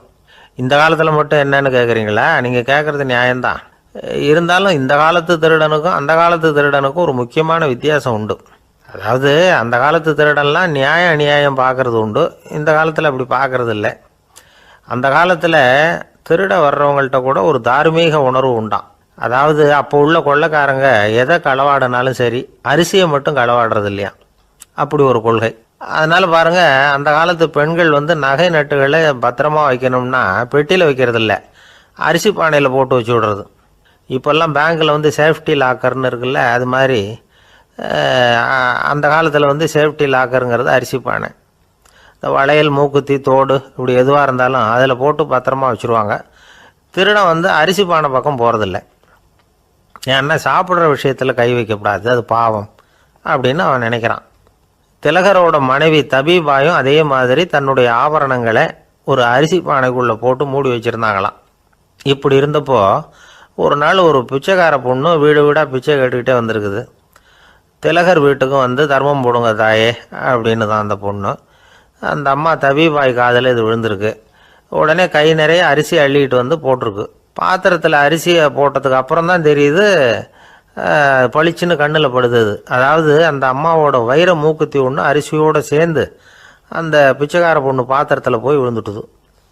இந்த அம்மாவுக்கு மனசுக்குள்ளே குழப்பம், என்ன இப்படி ஆகிட்டுதே, மூக்குத்தி போயிட்டுதே, பிச்சை பாத்திரத்துலேருந்து அதை எப்படி எடுக்கிறது அப்படின்னு தயக்கம். வாயை திறந்து அதை கேட்கறதுக்கும் கூச்சம். திண்ணையில் உட்காந்துருந்த திலகர் இவ்வளவையும் பார்த்துக்கிட்டு இருக்கிறார். மனைவியின் மனசுக்குள்ளே நடக்கிற மௌன போராட்டத்தை அவர் நல்லா புரிஞ்சுக்கிட்டாராம். மனைவியை பார்த்து சொன்னாராம், தபீபாய், இது வந்து தெய்வ சம்மதம். அவளுக்கு சேர வேண்டிய மூக்குத்தி அவகிட்ட போயிட்டுது. பிச்சை பாத்திரத்தில் விழுந்த மூக்குத்தியை எடுக்க வேணாம் அப்படின்னாராம். சரின்னு சொல்லிவிட்டு மேற்கொண்டு எதுவும் சொல்லாமல் அந்த அம்மா வீட்டுக்குள்ளே போயிட்டாங்களாம். இந்த காலத்துலலாம் அது மாதிரி நடக்குமா? வெறும் அரிசியை போட்டுவிட்டு விவகாரம் பண்ணிகிட்டு இருக்க மாட்டோமா? ஒரு பெரிய மனுஷன் வீட்டுக்கு ஒரு பிச்சைக்காரன் வந்தான். ஐயா, நாங்கள் பிச்சைக்காரங்கள்லாம் சேர்ந்து ஒரு சங்கம் வச்சுருக்குறோம், அதுக்கு நிதி சேர்க்குறோம், அதுக்கு ஒரு 100 ரூபா கொடுத்தீங்கன்னா எங்களுக்கு பெரிய உதவியாக இருக்கும் அப்படின்னானா. அதெல்லாம் ஒன்றும் கொடுக்க முடியாது போ அப்படின்னாரான் அவர். அப்படின்னா ஒரு 50 ரூபாயாவது கொடுங்களேன் அப்படின்ட்டுருக்கான். அதுவும் முடியாதுன்னு சொல்லிவிட்டார். 25 ரூபா அப்படின்ட்டுருக்கான். எதுவும் முடியாது அப்படின்னாரான். சரிங்க, இவ்வளவு பெரிய வீட்டுக்கு வந்துட்டு வெறுங்கையோடு திரும்புறது நல்லா இருக்காது, அதனால் சும்மா ஒரு 1 ரூபா மட்டுமாவது கொடுங்க அப்படின்ட்டுருக்கான் அவன். ஒரு பைசா கூட என்கிட்ட கிடையாது அப்படின்னு விட்டாரான் இவர். அப்படின்னா நீங்கள் ஒரு காரியம் பண்ணுங்களேன் அப்படின்னானா அவன். என்ன செய்யணும் அப்படின்ட்டுருக்கார். எங்கள் சங்கத்தில் நீங்களும் ஒரு மெம்பராக சேர்ந்துருங்க அப்படின்னானா.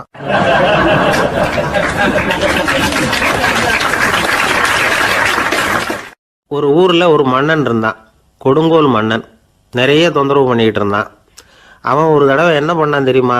ஒரு தப்பும் பண்ணாத ஒரு இளைஞனை பிடிச்சி ஜெயிலில் அடைச்சுட்டான். அந்த பையனோட சொந்தக்காரங்கள்லாம் ராஜா கிட்ட போனாங்க. அவன் ஒரு தவறும் பண்ணலை, அவனை விடுதலை பண்ணுங்க அப்படின்னு கெஞ்சி கேட்டுக்கிட்டாங்க. மன்னன் வந்து யோசனை பண்ணான். அந்த இளைஞனை கூப்பிட்டுக்கிட்டு வர சொன்னான். அவனை கொண்டாந்து ராஜா முன்னாடி நிறுத்தினாங்க. இதை பாருப்பா, உன்னை நான் விடுதலை பண்ணுவேன், ஆனால் ஒரு கண்டிஷன். அந்த நிபந்தனையை நீ நிறைவேற்றினா உனக்கு விடுதலை அப்படின்னா மன்னன். சரின்னு ஒத்துக்கிட்டான் பையன். மன்னன் வந்து கண்டிஷன் என்னங்கிறத சொன்னான். உங்ககிட்ட ஒரு செம்மறி ஆட்டை கொடுக்க போகிறேன், 1 மாதத்துக்கு அதுக்கு தேவையான தீனியையும் கொடுக்க போகிறேன். 1 மாதம் கழித்து அந்த ஆட்டை வந்து எடை போட்டு பார்ப்பேன். அந்த ஆட்டின் எடை கொஞ்சம் கூட கூடி இருக்கக்கூடாது. எடை கூடி இருந்தால் உனக்கு விடுதலை கிடையாது. என்ன சொல்கிற அப்படின்னா. பையனுக்கு ஒன்றும் புரியல, பயமாக போயிட்டுது. குழம்பிக்கிட்டே நின்றுக்கிட்டு இருக்கிறான். சரி, ஒரு நாள் டைம் தரேன், நல்லா யோசனை பண்ணி பார்த்துட்டு நாளைக்கு உன் முடிவை சொல்லு அப்படின்னா மன்னன். பையன் கவலையோடு வெளியில் வந்தான். அங்கே ஒரு பெரியவர் நின்றுக்கிட்டு இருந்தார். அவர்கிட்ட விஷயத்தை சொன்னான். அந்த பெரியவர் இந்த பையனுக்கு காதோட காதாக ஒரு வழியை சொல்லி கொடுத்தார். அதை கேட்டதும் பையன் மறுபடியும் மன்னன் முன்னாடி வந்து நின்னா, உங்கள் நிபந்தனையை ஏற்றுக்கிறேன்னு சொன்னான். மன்னன் வந்து ஒரு ஆட்டுக்குட்டியையும் அதுக்கு 1 மாதத்துக்கு தேவைப்படுற தீவனத்தையும் கொடுக்கும்படியாக உத்தரவு போட்டான். கொடுத்தாங்க, ஓடிட்டு போயிட்டான். 1 மாதம் தினமும் தவறாமல் அந்த தீவனத்தை ஆட்டுக்குட்டிக்கு போட்டுக்கிட்டு இருக்கிறான். 1 மாதம் கழித்து அந்த ஆட்டை வந்து அரண்மனைக்கு ஓட்டிகிட்டு போனான். மன்னன் அதை எடை போட்டு பார்க்குறான், எடை கூடவே இல்லை, அப்படியே தான் இருக்குது. உடனே போட்ட நிபந்தனைப்படி அந்த இளைஞனை வந்து விடுதலை பண்ணிவிட்டான். சரி, ஆட்டுக்கு எடை கூடாமல் இருக்கிறதுக்கு அந்த பெரியவர் சொல்லி கொடுத்த யோசனை என்ன அப்படின்னா, அது வேற ஒன்றும் இல்லை. அந்த ஆட்டுக்கு எதிரில் அது கண்ணில் படுற மாதிரி ஒரு ஓநாயை கட்டி போட சொன்னார். அவ்வளவுதான். ஆட்டுக்கு ஓநாய்ங்கிறது பிறவி பகை. ஓநாயை பார்த்தா ஆடு நடுங்க ஆரம்பிச்சிரும், அவ்வளவு பயம். தினமும் அந்த ஆடு பயந்துக்கிட்டே தீனி சாப்பிட்டுது, எடை கூடல. அதுதான் ரகசியம். இது வந்து சின்ன பிள்ளைங்களுக்கான ஒரு கதை. இதிலேருந்து தெரிஞ்சிக்க வேண்டிய உண்மை என்னென்னா, நாமெல்லாம் சாப்பிட்றப்ப மனசும் உடம்பும் அமைதியாக இருக்கணும். அப்போ தான் அது உடம்புல ஒட்டும். அவசரத்துலேயும் பயத்துலையும் சாப்பிட்டா அது சரியாக ஜீரணமாகாது. இன்னொரு ராஜா இருந்தார். அவரும் ஒரு இளைஞனை ஜெயிலில் அடைச்சி விட்டார். விடுதலை பண்ணணும்னா ஒரு கண்டிஷன்னார். என்னன்னு கேட்டான். ஒரு ஆட்டுக்குட்டியை அவன் முன்னாடி கொண்டாந்து நிறுத்துவேன், நீ அதுக்கிட்ட ஒரு கேள்வி கேட்கணும், அதுக்கு சரியான பதிலை சொல்லணும், அப்படி செஞ்சுட்டா உனக்கு விடுதலைன்னார்.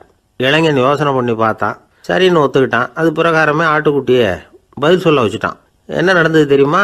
ஆட்டுக்குட்டியை கொண்டாந்து நிறுத்தினாங்க. இவன் மெதுவாக அதுக்கிட்ட போனான். அது காதுகிட்ட போய் ஏப்ரலுக்கு அடுத்த மாதம் என்ன மாதம்னு கேட்டான். அது உடனே மேன்னு கத்திச்சு. இவன் விடுதலை ஆயிட்டான்.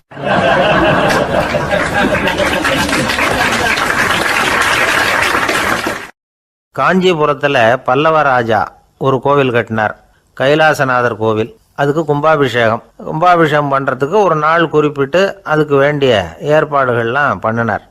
முதல் காரியமாக கடவுளை வேண்டிக்கிட்டார், நீங்கள் இந்த கும்பாபிஷேகத்துக்கு நேரில் வந்து கலந்துக்கணும்னார். கடவுள் அந்த ராஜா கனவுல வந்தார். நீ கும்பாபிஷேகம் வச்சிருக்கிற அதே நாளில் அதே நேரத்தில் எனக்கு இன்னொரு ஊரில் ஒரு கும்பாபிஷேகம் இருக்குது, அதுக்கு போக வேண்டியிருக்கு. அதாவது திருநின்ற ஊரில் என்னுடைய பக்தர் ஒருத்தர், அவரும் ஒரு கோயில் கட்டி கும்பாபிஷேகம் செய்கிறார், நான் அதுக்கு போக வேண்டியிருக்கு, அதனால் உன்னுடைய தேதியை நீ மாற்றி வச்சுக்கோ அப்படின்னார். கடவுள் தான் எங்கேயும் இருக்கிறவராச்சே, அவர் நினச்சா 2 இடத்துலையும் இருந்து கோயில் கும்பாபிஷேகத்தை நடத்த முடியாதா? ஏன் அப்படி செய்யலை? அது ஒரு முக்கியமான காரணத்துக்காகத்தான். திருநின்ற ஊரில் இருந்த பூசலாருங்கிற அந்த அடியாரின் பெருமையை இந்த உலகத்துக்கு எடுத்து காட்டணுங்கிறதுக்காகத்தான் கடவுள் அந்த ராஜா கிட்ட அப்படி சொன்னார். சரி, அந்த அடியார் அப்படி என்னதான் பெருசாக கோயில் கட்டி விட்டார்? ராஜா கட்டின கோயிலை விட பெருசா?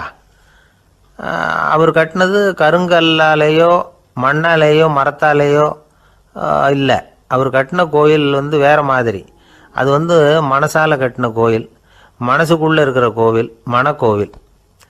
அந்த அடியார் தன்னோட மனசுக்குள்ளே மாதக்கணக்காக ஒவ்வொரு கல்லாக சேர்த்து கட்டின கோவில். இந்த விஷயம் ராஜாவுக்கு தெரியாது. அவர் என்ன நினச்சுட்டாரு, அது நாம் கட்டின கற்கோயிலை விட ரொம்ப பெருசாக இருக்கும் போல இருக்கு அப்படின்னு நினச்சிட்டார். சரி, அப்பேற்பட்ட அந்த கோயிலை தரிசனம் பண்ணிவிட்டு வருவோம் அப்படின்னு நினச்சி ராஜா திருநின்ற ஊருக்கு போகிறார். அங்கே போய் பார்த்தா கோயிலையும் காணும், ஒன்றையும் காணும். கடைசியில் பூசலார் கட்டின மனக்கோவில் தான் அதுங்கிறத அவர் புரிஞ்சுக்கிறார். உடனே அந்த அடியாரின் காலில் விழுந்து வணங்குறார். அவரோ, இது மனசால முயன்ற கோவில், இதுக்கு இத்தனை பெருமையா அப்படின்னு ஆச்சரியப்படுறார். இதில் ஆச்சரியப்படுறதுக்கு ஒன்றும் இல்லை. ஆண்டவன் விரும்புறது அகபக்தியையே தவிர புற தோற்றங்களே அல்ல. இதை நாம் புரிஞ்சுக்கிட்டோம்னா நமக்குள்ள எந்த வேறுபாடுகளும் வர்றதுக்கு வழியே இல்லை. இன்னொரு ராஜா இருந்தார். அவர் ஆண்டவனுக்கு படைக்கிறதுக்காக ஒரு தார் நல்ல செவ்வாழைப்பழமாக எடுத்துக்கிட்டு போகணும்னு நினச்சார். அதனால் நாளே அதை வாங்கிட்டு வர சொன்னார் வேலைக்காரங்கிட்ட. வேலைக்காரன் போனால் கடைத்தெருவில் ஒரு தார் பழம் வாங்கினான். வர்ற வழியில் அவன் குடிசை அப்படியே எட்டி பார்த்துட்டு போவோமேன்னு நினச்சான். போனான். அங்கே இவனோட குழந்தை பாவம் பசியால் கத்திக்கிட்டு இருக்கு. இவன் பார்த்தான், இவ்வளவு பெரிய தாரில் ஒரு 2 பழம் எடுத்தா தெரியவா போகுது அப்படின்னு நினச்சி ஒரு 2 பழத்தை பிச்சு அந்த குழந்தைகிட்ட கொடுத்தான். அது அதை வாங்கி வயிறார சாப்பிட்டுது. பசி அடங்குச்சு, விளையாட போயிட்டுது. இவன் அதுக்கப்புறம் வாழைப்பழத்தை எடுத்துக்கிட்டு அரண்மனைக்கு வந்தான். 2 பழம் பிச்சிருக்கிறது ராஜாவுக்கு தெரிஞ்சு போச்சு. இவன் உண்மையை சொல்லிவிட்டான். உடனே ராஜா, கடவுளுக்கு படைக்க வேண்டிய பொருளை குழந்தை எச்சில் பண்ண விட்டுருக்கியே அப்படின்னு சொல்லி அவனை கட்டி வச்சு சாட்டையால் அடித்தார். பாவம். மறுநாள் பழத்தை கோயிலுக்கு எடுத்துகிட்டு போனார். கடவுள் முன்னாடி வச்சார். கடவுள் கண்ணை திறந்து பார்த்தார், பழம்லாம் அழுகி இருக்குது. என்ன இது அழுகி போன பழம் அப்படின்னார். ராஜா முழிச்சார். நல்லா தானே இருந்தது அப்படின்னு நினச்சார். அப்போ கடவுள் அந்த ராஜா கிட்ட சொன்னாராம், இதை பார்ப்பா, இந்த தாரில் 2 பழம் தான் நல்ல பழம், அந்த 2 பழங்களையும் நேற்றுக்கே நான் சாப்பிட்டுட்டேன் அப்படின்னாராம். அப்போ தான் ராஜாவுக்கு புரிஞ்சுது, ஏழை குழந்தையின் பசியை தீர்க்கறதுக்காக உதவுன அந்த 2 பழம்தான் இறைவன் சாப்பிட்ட பழம்னு. இறைவன் இருக்கிற இடம் எது? இதுதான். ஆந்திர நாட்டில் ஒரு அரசர் இருந்தார். அந்த அரசர்கிட்ட ஒரு அமைச்சர் இருந்தார். அந்த அமைச்சர் பேர் ராயண பாஸ்கர். அவர் ஒரு பெரிய அறிவாளி. அது மட்டும் இல்லை, மிகச்சிறந்த கொடையாளி. யார் எது கேட்டாலும் இல்லைன்னு சொல்ல மாட்டாராம். அதன் காரணமாகவே அவர்கிட்ட இருந்த செல்வம் நாளுக்கு நாள் குறைஞ்சிக்கிட்டே வந்துட்டு தான். கடைசியில் குடும்பத்துக்குன்னு எதுவும் வைக்காமலே அவர் போய் சேர்ந்துட்டார். மகனும் இறந்துட்டார். அந்த குடும்பத்தில் மிஞ்சி இருந்தது அவருடைய மருமகள், ஒரு பேரன், அவ்வளவுதான். இருந்த ஒரே சொத்து பழுதடைஞ்ச ஒரு வீடு. அந்த அம்மா மற்ற வீடுகளில் வேலை செஞ்சு தன்னுடைய பிள்ளைய படிக்க வச்சுக்கிட்டு வராங்க. அந்த புள்ள ஒரு பெரிய வள்ளலுடைய பேரன்கிறது அந்த பள்ளி வாத்தியார்களுக்கும் தெரியும். அதனால் அவங்களும் இவங்ககிட்ட கொஞ்சம் அன்பாகவும் அக்கறையாகவும் பழகி பாடம் சொல்லி கொடுத்துக்கிட்டு இருக்கிறாங்க. ஒரு நாள் ஒரு புகழ்பெற்ற கவிஞர் ஒருத்தர் அந்த பள்ளிக்கூடத்துக்கு வந்திருக்கிறார். ஆசிரியர்கள்கிட்ட பேசிக்கிட்டு இருந்தப்போ ஒரு செய்தியை சொன்னாராம். ராயண பாஸ்கருங்கிற வள்ளல் எனக்கு நிறைய உதவிகள் செஞ்சிருக்கார், என்னை பாராட்டி பரிசுகள்லாம் கொடுத்துருக்கிறார். அந்த வள்ளல் வாழ்ந்த கிராமத்தை பார்க்கணுங்கிறதுக்காக தான் இப்போ இங்கே வந்திருக்கிறேன் அப்படின்னாராம். ஆசிரியர் உடனே இந்த பையனை கூப்பிட்டு, இதை பாருங்கள், இவன் யார் தெரியுமா, நீங்கள் குறிப்பிடுகிற அந்த வள்ளலின் பேரன் அப்படின்னு அறிமுகப்படுத்தினாராம். கவிஞரின் கண்களில் ஆனந்த கண்ணீர். அந்த பரவச நிலையிலேயே அந்த வள்ளலை பற்றி கவி பாட ஆரம்பிச்சுட்டாராம். இந்த சின்ன பையன் அதை கேட்டிருக்கிறான். உடனே என்ன பண்ணான் தெரியுமோ, தன் கையில் அணிஞ்சிருந்த ஒரு பொன் வளையலை கழட்டி அந்த கவிஞருக்கு பரிசாக கொடுத்துட்டானான். எல்லாருக்கும் ஆச்சரியம். தாத்தா இருக்கும் நிலையில் கொடுத்தார், பேரன் இல்லாத நிலையிலையும் கொடுக்குறான். பையனை எல்லாரும் பாராட்டினாங்களாம். இருந்தாலும் அவனுக்குள்ள ஒரு பயம் எதுவாக ஆரம்பமாச்சு. பள்ளிக்கூடம் விட்டு வீட்டுக்கு வரும்பொழுது அந்த பயம் இன்னும் அதிகமாயிட்டுது. அம்மா என்ன சொல்லுவாங்களோ தெரியலையே, ஏதோ திடீர்னு தோணிச்சு வளையல கட்டி கொடுக்கணும்னு கொடுத்துட்டோம்.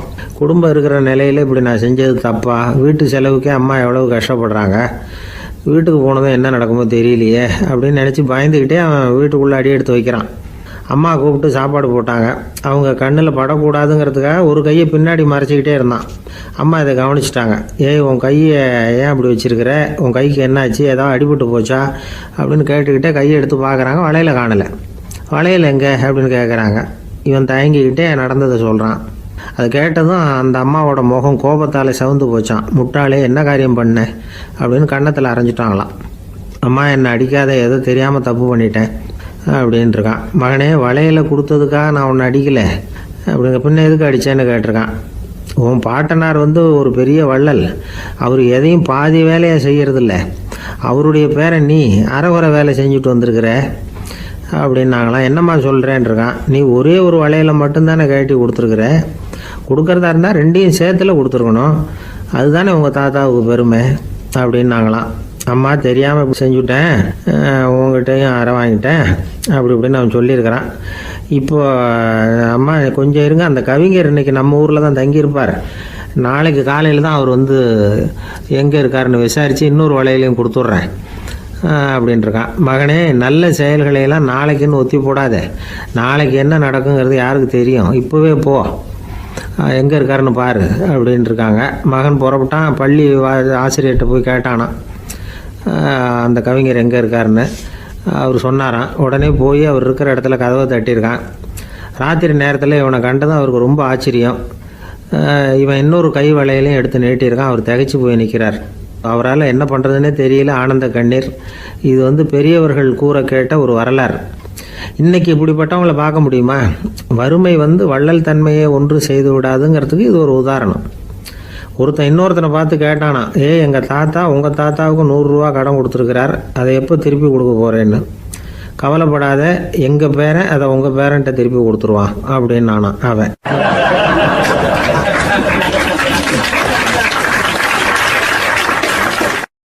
ஒரு ஊரில் ஒரு மன்னர் இருந்தார். புத்தி கூர்மை உள்ள ஒரு மன்னர்.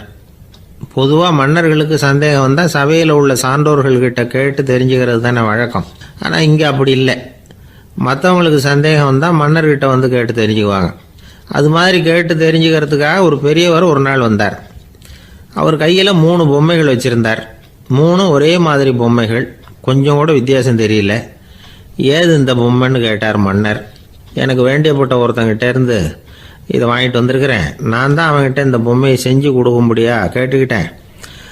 அவன் ரொம்ப புத்திசாலி, அவன் தான் இதை செஞ்சு கொடுத்தான், ஆனால் அதில் ஒரு சிக்கல் அப்படின்னார்.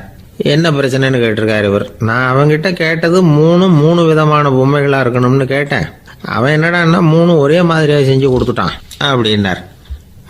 அவன்கிட்டயே கேட்கறது தானே அப்படின்ட்டுருக்காரு இவர். கேட்டேன், அவன் என்ன சொல்கிறான்னா, இது 3 ஒரே மாதிரி பொம்மை கிடையாது, 3 விதம், ஒன்றுக்கு ஒன்று வித்தியாசம் இருக்குது.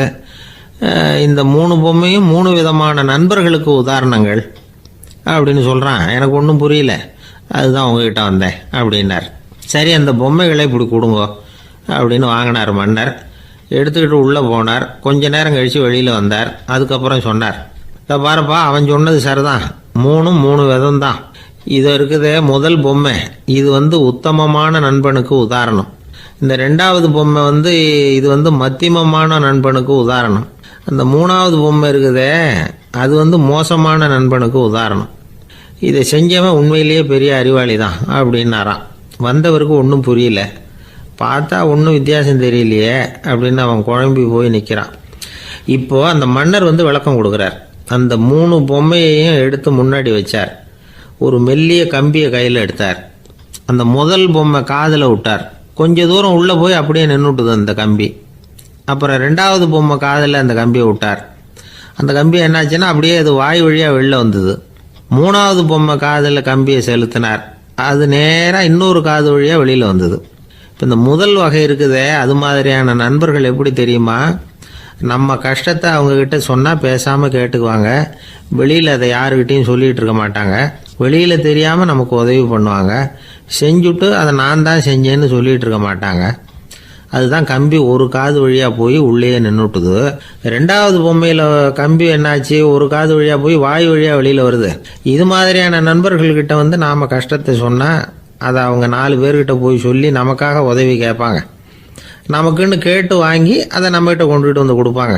இவங்க மத்தியமமான நண்பர்கள். மூணாவது பொம்மையில் ஒரு காது வழியாக செலுத்துகிற கம்பி இன்னொரு காது வழியாக வெளியில் வந்துடுது. இது மாதிரியான நண்பர்கள்கிட்ட நம்ம கஷ்டத்தை சொன்னால் அவங்க காது கொடுத்து கேட்குறது மாதிரி நடிப்பாங்க. அப்படியே இன்னொரு காது வழியாக அதை வெளில விட்டுருவாங்க. அதை பற்றி கவலைப்பட மாட்டாங்க. இதுதான் இந்த பொம்மைகளுக்குள்ளே இருக்கிற வித்தியாசம் அப்படின்னு விளக்கம் கொடுத்தாராம் மன்னர். படிக்கிற பிள்ளைங்கள்லேயும் இது மாதிரி 3 வகை உண்டு. சில பேர் காதால் வாங்கி மனசில் வச்சுக்குவான். சில பேர் காதால் வாங்கி பேனாவால் எழுதி விடுவான். சில பேர் ஒரு காதால் வாங்கி இன்னொரு காதால் வெளியில் விட்டுருவான். ஒரு பையன் வகுப்பில் ஆசிரியர் பாடம் நடத்தும் பொழுது தலையை வேகமாக ஆட்டி ஆட்டி கேட்பானான். ஏன்டா இப்படி தலையை இப்படி ஆட்டுற அப்படின்னு கேட்டிருக்கான் பக்கத்தில் இருந்தவன். தலையை ஆட்டினா தாண்டா ஒரு காது வழியாக உள்ளே போகிறது இன்னொரு காது வழியாக வெளியில் வேகமாக வெளில போகும் அப்படின்னானா அந்த பையன்.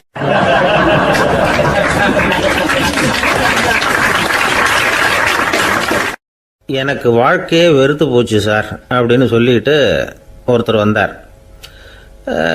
கொஞ்ச நேரம் பேசினதுக்கப்புறம் அவர் அப்படி சொல்லியிருந்தா அதில் ஒரு அர்த்தம் இருந்திருக்கும். வர்றதுக்கு முன்னாடியே வாழ்க்கை வெறுத்து போச்சுன்னு சொல்லிட்டு வர்றார். என்ன சார் விஷயம்னு விசாரித்தோம். எங்கள் வீட்டில் தினம் 3 வேளையும் ஒரே மாதிரி சாப்பாடு சார், வித்தியாசமே கிடையாது. இப்படியே 3 மாதமாக சாப்பிட்டுக்கிட்டு இருக்கிறேன். அதை விட பட்டினி கடந்து செத்துடலாம்னு தோணுது அப்படின்னார். ஒரு பெரியவர் சொன்ன தத்துவத்தை சொல்கிறதுக்கு ஆள் கிடைக்காம தவிச்சுக்கிட்டு இருந்தோம். இப்போ ஒருத்தர் கிடைச்சிட்டார். விட்டுலாமா? உடனே அவரை உட்கார வச்சு சொல்ல ஆரம்பிச்சிட்டோம். அதாவது நாம் அனுபவிக்கிற உணர்வுகளில் களிப்பு, மகிழ்வு, ஆனந்தம் இது 3க்கும் ஒன்றுக்கு ஒன்று வித்தியாசம் உண்டு. மேம்போக்காக பார்க்குறதுக்கு இது 3 ஒன்று மாதிரி தோணும். ஆனால் அது அப்படி இல்லை. களிப்புங்கிறது உடம்பை பொறுத்தது, மகிழ்வுங்கிறது மனசை பொறுத்தது, ஆனந்தம்ங்கிறது ஆன்மாவை பொறுத்தது. இப்படி இந்த 3 வகையான அந்த சுவைப்புகளின் தன்மையும் வேற வேற. இப்போ முதல்ல களிப்புங்கிறத எடுத்துக்குவோம். நம்ம புலன்களுக்கு களிப்பை தரக்கூடிய பொருள்களுக்கு சில விசேஷ குணம் உண்டு. அது எப்படின்னா, சீக்கிரமே சலிப்பை உண்டு பண்ணும். ஒருத்தர் அந்த பொருளை எடுத்துக்கிட்டா அது இன்னொருத்தருக்கு குறைஞ்சிரும். உணவு, உடை இதெல்லாம் களிப்பை தரக்கூடிய பொருள்கள். இப்போ உதாரணத்துக்கு ஒரு சாப்பாட்டு மேசையில் ஒரு பாத்திரத்தில் 10 இட்லி இருக்குது. அதில் ஒரு 2 இட்லியை நம்ம தட்டில் எடுத்து வச்சு சாப்பிட்றோம். நாம் சாப்பிட்ட அந்த இட்லி நிச்சயமாக எதிரில் உட்காந்துருக்கிறவருக்கு இல்லை, அவருக்கு உபயோகப்படாது. நாம் சாப்பிட்ட அதே இட்லியை அவரும் சாப்பிட முடியாது, அவர் வேறு தான் எடுத்து வச்சுக்கணும். அது மாதிரி நாம் ஒரு சட்டையை எடுத்து போட்டுக்கிறோம். அதே சட்டையை அதே நேரத்தில் இன்னொருத்தர் போட்டுக்க முடியாது. புலன்களுக்கு களிப்பை தரக்கூடிய இது மாதிரி பொருள்கள்லாம் முதல் தடவை நமக்கு கொடுக்குற களிப்பை 2வது தடவையும் கொடுக்காது. 3வது தடவை இன்னும் குறையும். கடைசியில் வெறுப்பாக மாறிடும். ஒவ்வொன்றா இட்லியை தொடர்ந்து சாப்பிட்றோம்னு வச்சுக்கோங்க, முதல் இட்லி தரக்கூடிய சுவையை 30வது இட்லி தராது. முதல் தடவை புது சட்டையை போட்டுக்கிறப்போ நமக்கு இருக்கிற களிப்பு அதே சட்டையை 100வது தடவையாக போட்டுக்கிறோம்னு வைங்க, அப்போ இருக்குமா? இருக்காது. இதுதான் களிப்பு. அதாவது சீக்கிரமே சலிப்பை தரக்கூடியது. ஒருத்தர் எடுத்துக்கிட்டால் இன்னொருத்தருக்கு குறைஞ்சி போகக்கூடியது. ஆனால் மகிழ்ச்சிங்கிறது அப்படி இல்லை. ஒருத்தர் அனுபவிக்கிறதுனால இன்னொருத்தருக்கு குறைஞ்சி போகாது. இப்போ காலையில் சூரியன் உதயம் ஆகிறத பார்த்து சந்தோஷப்படுறோம், அதையே இன்னொருத்தரும் பார்த்து சந்தோஷப்படலாம். ஒரு நல்ல சங்கீதத்தை கேட்குறோம், ஒரு அழகான ஓவியத்தை ரசிக்கிறோம், நீங்கள் ரசிக்கிற அதே நேரத்தில் இன்னொருத்தரும் அதை ரசிக்கலாம். அதனால் அது குறைஞ்சி போகிறதில்ல. இது மகிழ்வு. ஆனால் ஒன்று, ஒரே பாடலை திரும்ப திரும்ப கேட்டுக்கிட்டு இருந்தால் கடைசியில் அலுப்பு தட்டும். அதாவது மகிழ்வுங்கிறது எப்படின்னா, மற்றவங்களோட பகிர்ந்து கொள்றதுனால குறையாது. ஆனால் ஒரே பொருள் மீண்டும் மீண்டும் அனுபவிப்ப தர்றப்போ முதல்ல மகிழ்வு அதிகரித்து அதுக்கப்புறம் அது மங்கி மறைஞ்சு போயிடும். இதுதான் அந்த மகிழ்வுங்கிறதுக்கு இலக்கணம். சரி, இப்போ மூணாவதாக சுகம் தரக்கூடிய ஆனந்தம்ங்கிறது எப்படின்னா, இது நமக்கு உள்ளே இருந்து சுரக்கிறது. மனசு சலனங்கள்லேருந்து விடுபடுறப்போ இந்த ஆனந்தம் நமக்கு கிடைக்கும். இது நிலையான சுகம், ஆத்ம சுகம். களிப்பிலிருந்து மகிழ்வுக்கும் மகிழ்விலிருந்து ஆனந்தத்துக்கும் செல்றது தான் மனிதன் நடத்த வேண்டிய முக்கியமான பயணம். இவ்வளவு விஷயத்தையும் கேட்டுட்டு இந்த காலத்து பையன் ஒருத்தன் வந்தான். சார், இப்போ நீங்கள் ஒரு சாப்பாட்டு மேசையில் ஒரு 10 இட்லி வைக்கிறீங்க, என்ன உட்கார வைங்க, எதிரில் இன்னொருத்தனை உட்கார வைங்க, நான் களிப்பு மகிழ்வுலாம் தாண்டி நேரடியாக ஆனந்தத்துக்கு பயணம் பண்ணி காட்டுறேன் அப்படின்னா. ஒன்றும் புரியல அவன் சொன்னது. அது எப்படி, என்ன பண்ணுவ நீ அப்படின்னு சொல்லி கேட்டோம் ஆச்சரியமா. 2 இட்லி சாப்பிட்டா தானே சார் களிப்பு, நான் 10 இட்லியும் மொத்தமாக சாப்பிட்ருவேன், அடுத்தவனுக்கு எதுவும் கிடைக்காது, அவனுக்கு கிடைக்காதபடி நாமே சாப்பிட்டுடுறோம்ல, அதுதானே நமக்கு ஆனந்தம் அப்படின்னு அதுக்கு ஒரு விளக்கம் சொல்கிறான்.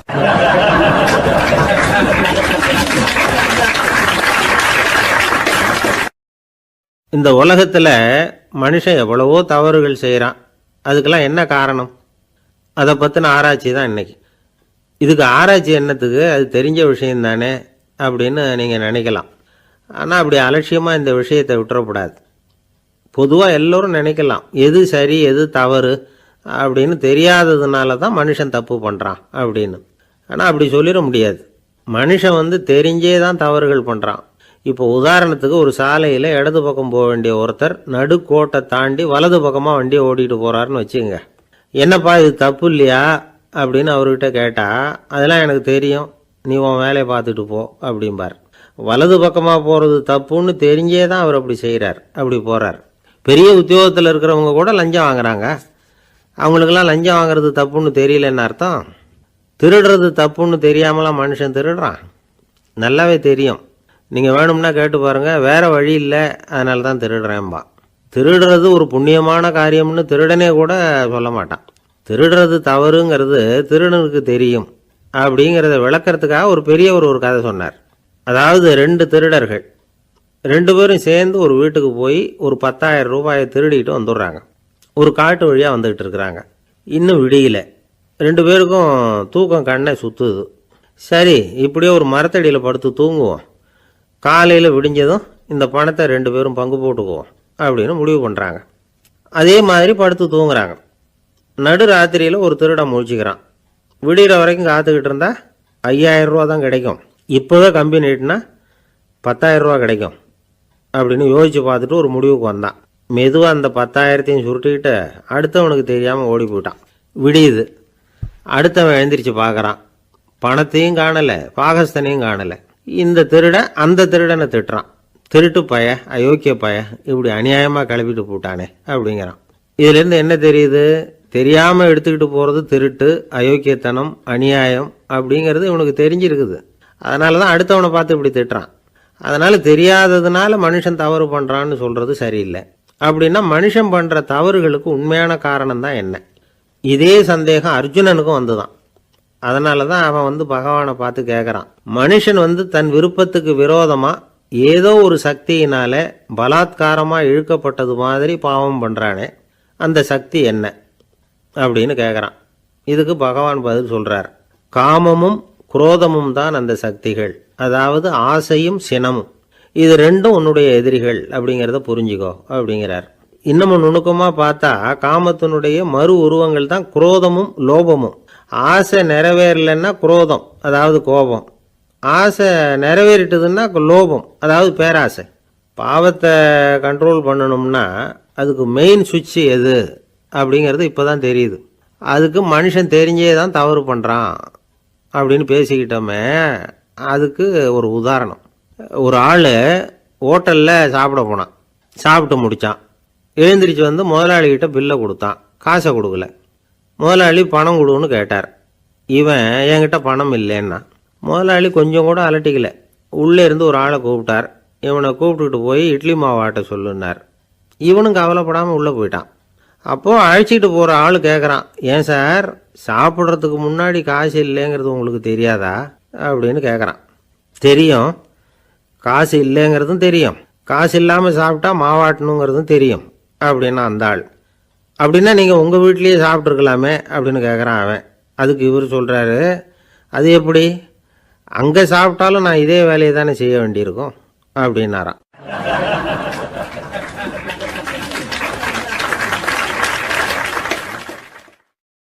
துஷ்டரை கண்டால் தூர விலகு, இப்படி ஒரு பழமொழி உண்டு. எதுக்காக இப்படி சொல்லி வச்சாங்க?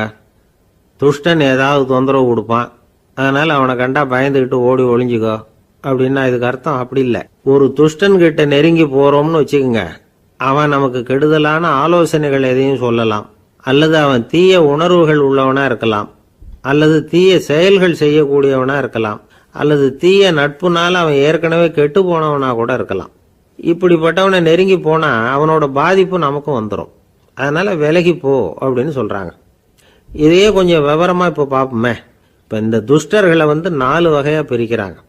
இந்த 4 வகைக்கும் உதாரணம் வேணும்னா வேற எங்கேயும் போக வேண்டியதில்லை, மகாபாரதத்தை பார்த்தாவே போதும். அதில் இந்த 4 வகையான தீயோரும் வர்றாங்க. முதல் வகைக்கு உதாரணம் சகுனி. இவன் மனசில் எப்பவும் தீய எண்ணங்கள் தான் நிறைஞ்சிருக்கும். கனவுல கூட தீய ஆலோசனைகள். யாராவது ஒருத்தர் நல்லபடியாக வாழ்ந்தா அதை இவனால் சகிச்சிக்க முடியாது. இப்படிப்பட்டவனோட நெருங்கிய தொடர்பு துரியோதனனுக்கு கிடைச்சிது. துரியோதனன் எப்படின்னா அவன் ஏற்கனவே தீய காரியங்கள் செய்யறதுக்கு தயங்காதவன். அப்படிப்பட்டவனுக்கு தீய போதனைகள் செய்யறதுக்கு சகுனி உதவுனான். இந்த 2 பேரோட சகவாசம் இன்னொருத்தனுக்கு கிடைச்சது. அவன் யாருன்னா துச்சாதனன். அவன் தீய நடத்தை உள்ளவன். இந்த 3 பேரும் ஒன்று சேர்ந்தா என்னத்துக்கு ஆகும்? உலகமே கெட்டு போடும்ல. இந்த 3 துஷ்டர்களோட நல்லவன் ஒருத்தன் சேர்ந்தான். அவன் தான் கர்ணன். கர்ணன் இயல்பாகவே உத்தம குணம் உள்ளவன். அவன் நல்லவங்களோட சேராமல் இப்படிப்பட்ட கெட்டவங்க கிட்ட நட்பு வச்சுக்கிட்டான். அதனால் அவனும் தீய செயல்களில் ஈடுபடுறது மாதிரி ஆயிடுது. துரியோதனனுடைய நண்பனா அவனுடைய ஆதரவில் வளர்ந்ததுனால அவனுக்கு துணையாக இருக்க வேண்டியிருக்குது அப்படின்னா. நட்பு உரிமையினால் உதவி புரிய வேண்டியது சரிதான், அது தப்புன்னு சொல்ல முடியாது. இருந்தாலும் தீய செயல்களுக்கு உதவி செய்கிறது சரியில்லை. புத்தி பலம் புஜ பலம் எல்லாம் இருந்தால் கூட தெய்வ பலம் இல்லைன்னா ஜெயிக்க முடியாது. கர்ணன் மகா வீரன். இருந்தாலும் கடைசியில் அவன் கதி என்னாச்சு? அவங்ககிட்ட எல்லா நல்ல குணங்களும் இருந்தது, இருந்தாலும் ஏன் இப்படி ஆச்சு? தீயவர்களுடைய சேர்க்கை தான் காரணம். அவங்களோட சேர்ந்ததுனால இவனையும் அப்படியே நினைக்க ஆரம்பிச்சுட்டாங்கல்ல. 4 வகை துஷ்டர்களில் இவனும் ஒரு வகை அப்படின்னு சொல்ல ஆரம்பிச்சிட்டாங்க. அதாவது தீய ஆலோசனைக்கு சகுனி, தீய உணர்வுகளுக்கு துரியோதனன், தீய செய்கைக்கு துச்சாதனன், தீய நட்புக்கு கர்ணன். இப்படி உதாரணமாயிட்டான். அதனால தான் துஷ்டரை கண்டால் தூர விலகு அப்படின்னு சொன்னாங்க. அது புராண காலம். இப்பெல்லாம் நிலைமை கொஞ்சம் வேற விதமாக இருக்குது. அன்னைக்கு ஒரு நாள் அப்படிதான் ஒரு காட்டு பாதையில் யாரோ ஒருத்தர் அடிபட்டு கிடந்தார். யாரோ ஒரு துஷ்டன் அவனை அடித்து போட்டுட்டு போயிட்டான் போல இருக்கு. அந்த வழியாக போன ஒருத்தர் பரிதாபப்பட்டு அவனை போய் தூக்குனார். ஆறுதல் சொன்னார், இதை பாருங்க, இந்த வழியாக எப்பவும் தனியாக வரக்கூடாது. ஏன்னா இங்கே ஒரு ரவுடி இருந்துக்கிட்டு வர்றவங்க போகிறவங்களெல்லாம் வழிப்பறி பண்ணிக்கிட்டு இருக்கிறதா கேள்விப்பட்டிருக்கிறேன் அப்படின்னாராம். இனிமே அப்படி கேள்விப்பட மாட்டீங்க அப்படின்னு நானா அந்த ஆள். ஏன்னு கேட்டிருக்காரு இவர். அவன் சொல்லியிருக்கான், நான் தான் சார் அந்த ரவுடி. இந்த வழியாக போனவங்க கிட்ட தகராறு பண்ணேன். அவங்க தான் என்ன இப்படி அடித்து போட்டு என்கிட்ட இருந்த பணத்தையெல்லாம் பிடிங்கிட்டு போட்டாங்க சார். காலம் ரொம்ப கெட்டு போச்சு அப்படின்னு நானா ரொம்ப பரிதாபமா.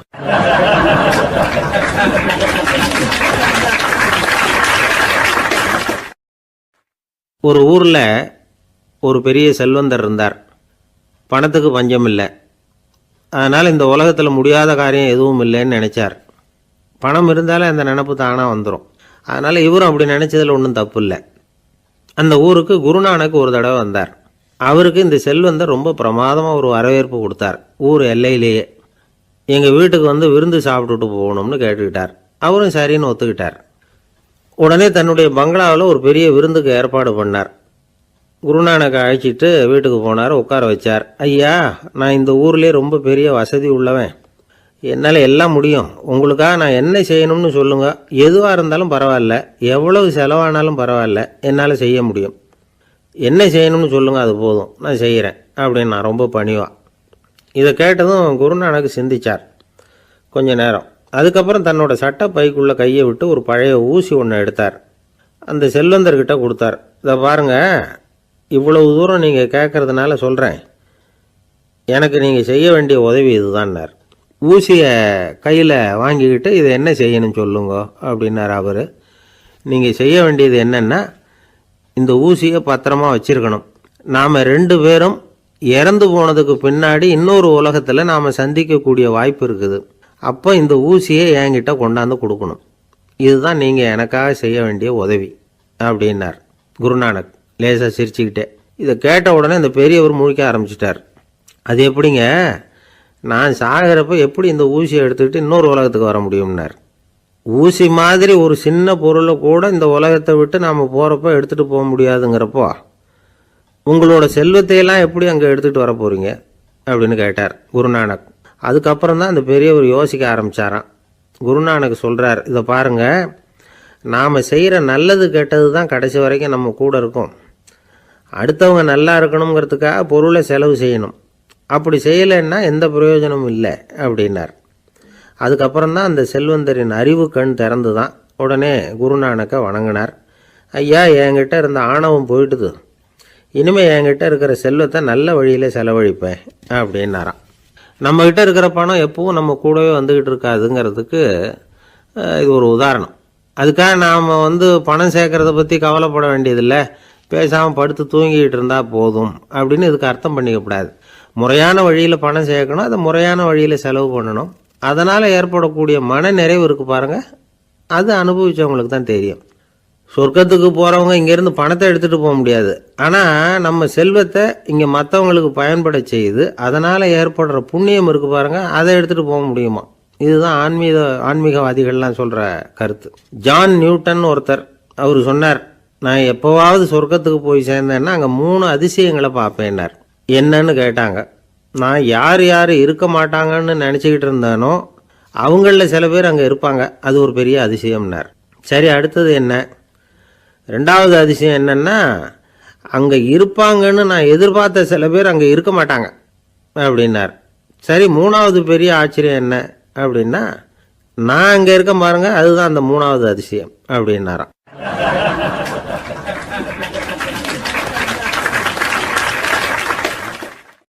ஒரு மனுஷனை பார்த்து என்கிட்ட வாலாட்டாதே அப்படின்னு சொன்னால் அவன் நம்மக்கிட்ட ஏதோ வம்புக்கு வர்றான்னு அர்த்தம். ஒரு நாயை பார்த்து யாரும் என்கிட்ட வாலாட்டாதே அப்படின்னு சொல்கிறது இல்லை. ஏன்னா நாய் வாலாட்டுனா அது நம்மக்கிட்ட தன்னுடைய நன்றியை தெரிவிக்கிறதாக நினச்சிக்கிட்டு இருக்கிறோம். ஆனால் அது அப்படி இல்லை அப்படின்னு சொல்கிறாங்க அது சம்பந்தமான நிபுணர்கள். ஒரு நாய் தன்னுடைய வாலை இந்த பக்கமும் அந்த பக்கமுமா இப்படியும் அப்படியும் ஆட்டிக்கிட்டு இருந்தா அது பதட்டத்தில் கூட இருக்கலாம். நாய் நட்பாக இருந்தாலும் வாலாட்டும், ஆத்திரத்தில் இருந்தாலும் வாலாட்டும், கோபத்தில் இருந்தாலும் வாலாட்டும், குழப்பத்தில் இருந்தாலும் வாலாட்டும், மகிழ்ச்சியாக இருந்தால் கூட அது வாலாட்டும். அதை நாம் தப்பாக புரிஞ்சுக்கிட்டு அதுக்கிட்ட போய் மாட்டிக்கக்கூடாது. நாயை பற்றி எனக்கு நல்லா தெரியும் அப்படின்னு சொல்கிறவங்க கூட அதுக்கிட்ட கடி வாங்கிட்டு நிற்கிறது உண்டு. நிபுணர்கள் என்ன சொல்கிறாங்க தெரியுமா? எப்போவுமே நாய்கள் திடீர்னு கடிச்சு விடுறதில்ல, கடிக்கிறதுக்கு முன்னாடி சில அறிகுறிகளை காட்டும். அதை சரியாக புரிஞ்சுக்கிட்டோம்னா தப்பிச்சிக்கலாம். ஒரு வீட்டுக்கு போகிறீங்க, அங்கே புதுசாக ஒரு நாயை பார்க்குறீங்க, உடனே அதுக்கிட்ட போய் குனிஞ்சு சிரிச்சுக்கிட்டே அது தலையில் தட்டுறீங்க. இது ரொம்ப தப்பான். ஒரு நாய் இன்னொரு நாயை நேருக்கு நேர் பார்த்து பல்ல காட்டுனா அது தன்னுடைய தன்முனைப்பை காட்டுதுன்னு அர்த்தமா. உன்னை விட நான் பெரியவன் அப்படின்னு சொல்லுதுன்னு அர்த்தம். அதனால் நீங்கள் அது மாதிரி கிட்ட போய் சிரிக்கிறோம் அப்படின்னு நினச்சிக்கிட்டு பல்ல காட்டினா உங்களையும் எதிரியாக நினச்சிரும். இன்னொரு விஷயம் என்னென்னா, தலையில் தட்டுனா நாய்க்கு பிடிக்காது. அது தன்னை அடக்கிறதாகவும் அச்சுறுத்துறதாகவும் நினச்சிக்கிட்டு இருக்கும். சரி, அப்படின்னா புதுசாக ஒரு இடத்துல அல்லது வீட்டில் நாய்க்குட்டியை பார்த்தா என்ன பண்ணுறது? நீங்கள் சும்மா இருங்க, அதுவாக கிட்ட வரட்டும். அதுக்கப்புறம் அதுக்கிட்ட கனிவாக பேசுங்க. கன்னம், மார்பு, தோல் இங்கெல்லாம் தட்டலாம், தப்பு இல்லையா? தலையில் தான் தட்டப்படாதான்.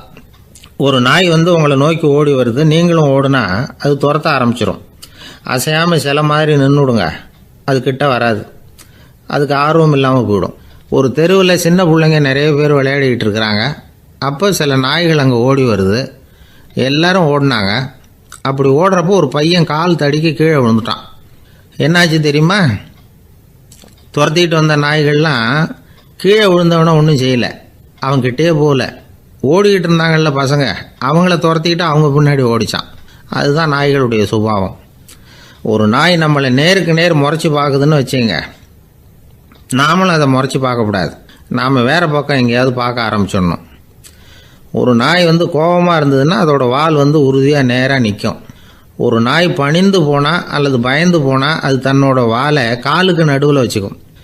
ஒரு நாய் நம்மளை பார்த்து பயந்து நிற்கிதுன்னு வச்சுங்க, அதனால் நமக்கு ஆபத்து இல்லைன்னு நினச்சிடக்கூடாது.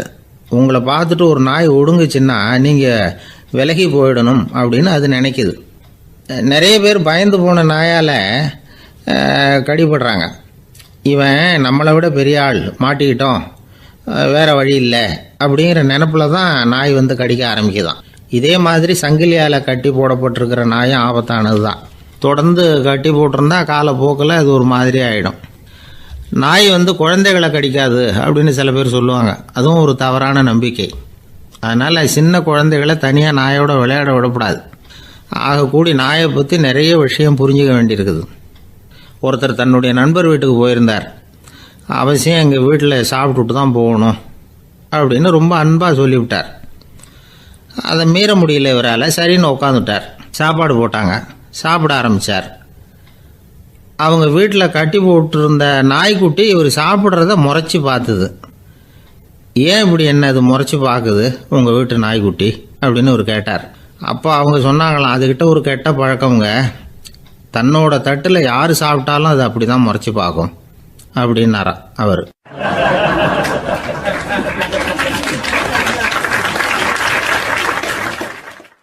இன்பம் துன்பம் இது ரெண்டும் சேர்ந்தது தான் வாழ்க்கை. இது எல்லாரும் சொல்லிகிட்டு இருக்கிற ஒரு உண்மை. அது சரி, இது ரெண்டும் வர்றதுக்கு என்ன காரணம்? துறவி ஒருத்தர் யோசித்து பார்த்துருக்கார். இன்ப துன்பம் தோன்றுவதற்கு முக்கியமாக 6 காரணங்கள் உண்டு அப்படிங்கிறார் அவர். அது என்னங்கிறத நாமளும் தெரிஞ்சு வச்சுக்குவோமே. இப்போ முதல் காரணம் சுயநலம். ஒரு தாயார் வந்து தன்னுடைய சுயநலம் கருதி தன்னுடைய மகன் இன்பமாக இருக்கணும்னு ஆசைப்படுறாங்க. மகனும் அப்படியே ஆசைப்படுறான். அதனால் தாயாரின் இன்ப துன்பங்களை பார்த்துட்டு மகனும் இன்ப துன்பம் அடையிறான்.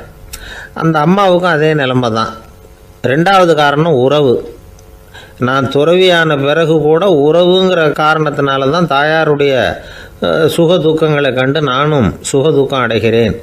என் தாயாருடைய நிலைமையும் இதுதான் அப்படிங்கிறார் ஒரு துறவி.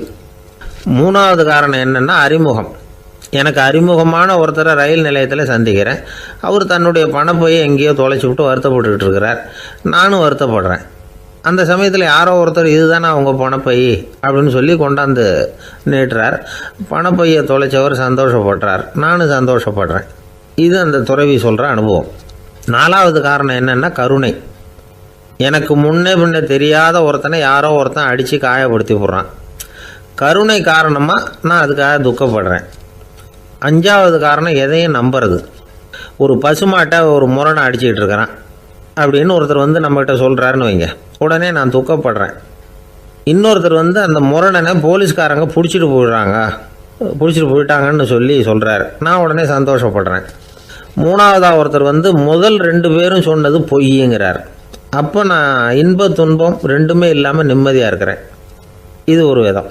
அடுத்தது 6வது காரணம் என்னென்னா தன்மயமாகுதல். ஒரு நாவல் படிச்சுக்கிட்டு இருக்கிறோம், அதில் வர்ற பாத்திரங்களோட நாம் ஒன்றி போயிடுறோம். அதில் வர்ற பாத்திரங்கள் சிரிச்சுதுன்னா நாமளும் சிரிக்கிறோம், அது அழுதுன்னா நாமளும் அழறோம். அதெல்லாம் வந்து அந்த துறவி சொல்கிற அனுபவ உண்மைகள். இன்ப துன்பம் இது ரெண்டும் தோன்றுவதற்கு சுயநலம், உறவு, அறிமுகம், கருணை, எதையும் நம்புறது, தன்மயமாகிறது, இது எல்லாம் தான் முக்கிய காரணம் அப்படின்னு அவர் சொல்கிறார். ஆகக்கூடி ஒட்டு மொத்தமாக யோசனை பண்ணி பார்த்தா பிற பொருள்கள் மீது பற்றுதல் காரணமாக தான் நாம் இன்ப துன்பம் அடையிறோம் அப்படிங்கிறத புரிஞ்சிக்க முடியுது. மனுஷன் இன்ப துன்பம் அடையிறதுக்கு 7வது காரணம் கூட ஒன்று உண்டு அப்படின்னு சொல்லிகிட்டே வந்தார் ஒருத்தர். அது என்ன அப்படின்னு கேட்டோம். அதுதான் சார் இந்த நீங்கள் சொல்லிட்டு வர்ற இன்று ஒரு தகவல்னார். எப்படி சொல்கிறீங்கன்னு கேட்டோம். இன்று ஒரு தகவல் கேட்க ஆரம்பிக்கிறப்போ மனசில் இன்பம், ஆரம்பித்த உடனே இது ஏற்கனவே கேட்ட சமாச்சாரமாச்சே அப்படின்னு நினைக்கிறப்போ துன்பம் அப்படின்னு அதுக்கு ஒரு விளக்கம் கொடுத்தார் அவர்.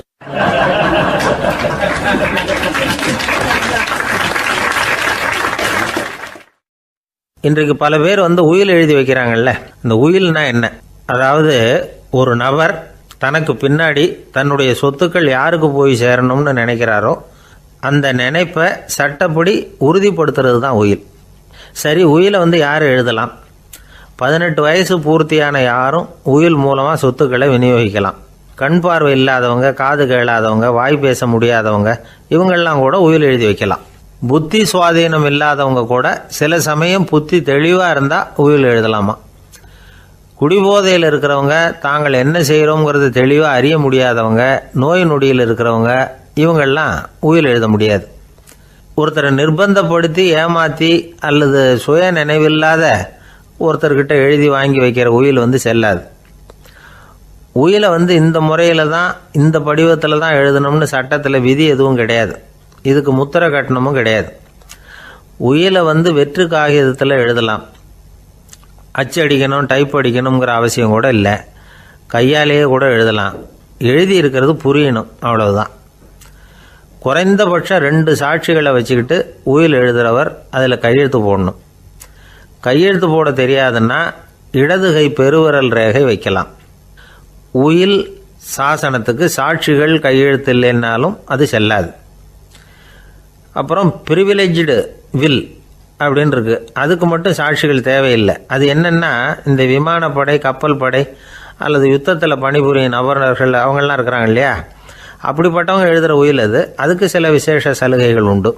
ஒருத்தர் முதல்ல ஒரு உயில் எழுதி வைக்கிறார், அதுக்கப்புறம் மனசு மாறி போகுது, அது வேணாம்னு நினைக்கிறார், ரத்து செஞ்சுடலாம். அதுக்கப்புறம் வேறு உயிலும் எழுதலாம். உயிரோடு இருக்கிற வரைக்கும் எத்தனை தடவை வேணும்னாலும் உயில் எழுதலாம். கடைசியாக எழுதப்பட்ட உயில் சட்டப்படி சரியாக இருந்தால் அதுதான் அமலுக்கு வரும். சரி, எழுதுகிற உயிலை ரகசியமாக வச்சுருக்கிறது எப்படி? இது ஒரு கேள்வி. இதுக்கு என்ன செய்யணும்னா, ஒருத்தர் உயிலை எழுதினதுக்கு அப்புறம் அவர் தானாவோ அல்லது அங்கீகரிக்கப்பட்ட முகவர் மூலமாகவோ, அதாவது ஒரு ஏஜெண்ட் மூலமாகவோ, ஒரு கவரில் போட்டு சீல் வச்சு கவர் மேலே தன்னுடைய பெயரை எழுதி அல்லது அந்த ஏஜெண்ட் பெயரை எழுதி கவர் மேலே என்ன அடக்கம் செய்யப்பட்டிருக்கு, உள்ளே என்ன இருக்குது அப்படிங்கிற விவரம்லாம் எழுதி சார் பதிவாளர்கிட்ட ஒப்படைக்கலாம். இதுக்கு கட்டணம் உண்டு. அதுக்கப்புறம் எப்போ தேவைப்படுதோ அப்போ ஒரு மனு கொடுத்து அந்த கவரை திரும்ப வாங்கிக்கலாம். இப்போ எழுதுகிற உயிலை இவ்வளவு நாளுக்குள்ளே பதிவு செய்யணுங்கிற கால வரையறை உண்டா அப்படின்னு ஒரு கேள்வி வரலாம் இல்லையா? எப்போ வேணும்னாலும் பதிவு செய்யலாம். நம்மால் ஒருத்தர் ஒரு நாள் ரொம்ப அவசரமாக வந்தார். இந்த உயில் எழுதுறது சம்பந்தமாக பூரா விவரமாக எனக்கு உடனே தெரியணும்னார். நான் உடனே அவரை வக்கீல் ஒருத்தர்கிட்ட அழைச்சிட்டு போனேன். இவர் அவர்கிட்ட எல்லா விவரமும் கேட்டு தெரிஞ்சுக்கிட்டார். ரொம்ப தேங்க்ஸ்ன்னு சொல்லிவிட்டு 2 பேரும் வெளியில் வந்தோம். அதுக்கப்புறம் இவர்கிட்ட கேட்டேன், ஆமாம் இவ்வளவு விவரமாக கேட்குறீங்களே, உங்களுக்கு எத்தனை பிள்ளைங்க சார் அப்படின்னு கேட்டேன். 6 பேர் சார் அப்படின்னார். சரி, இருக்கிற சொத்து எவ்வளவுன்னு கேட்டேன். அதை இனிமே தான் சம்பாதிக்க போகிறேன் அப்படின்னார்.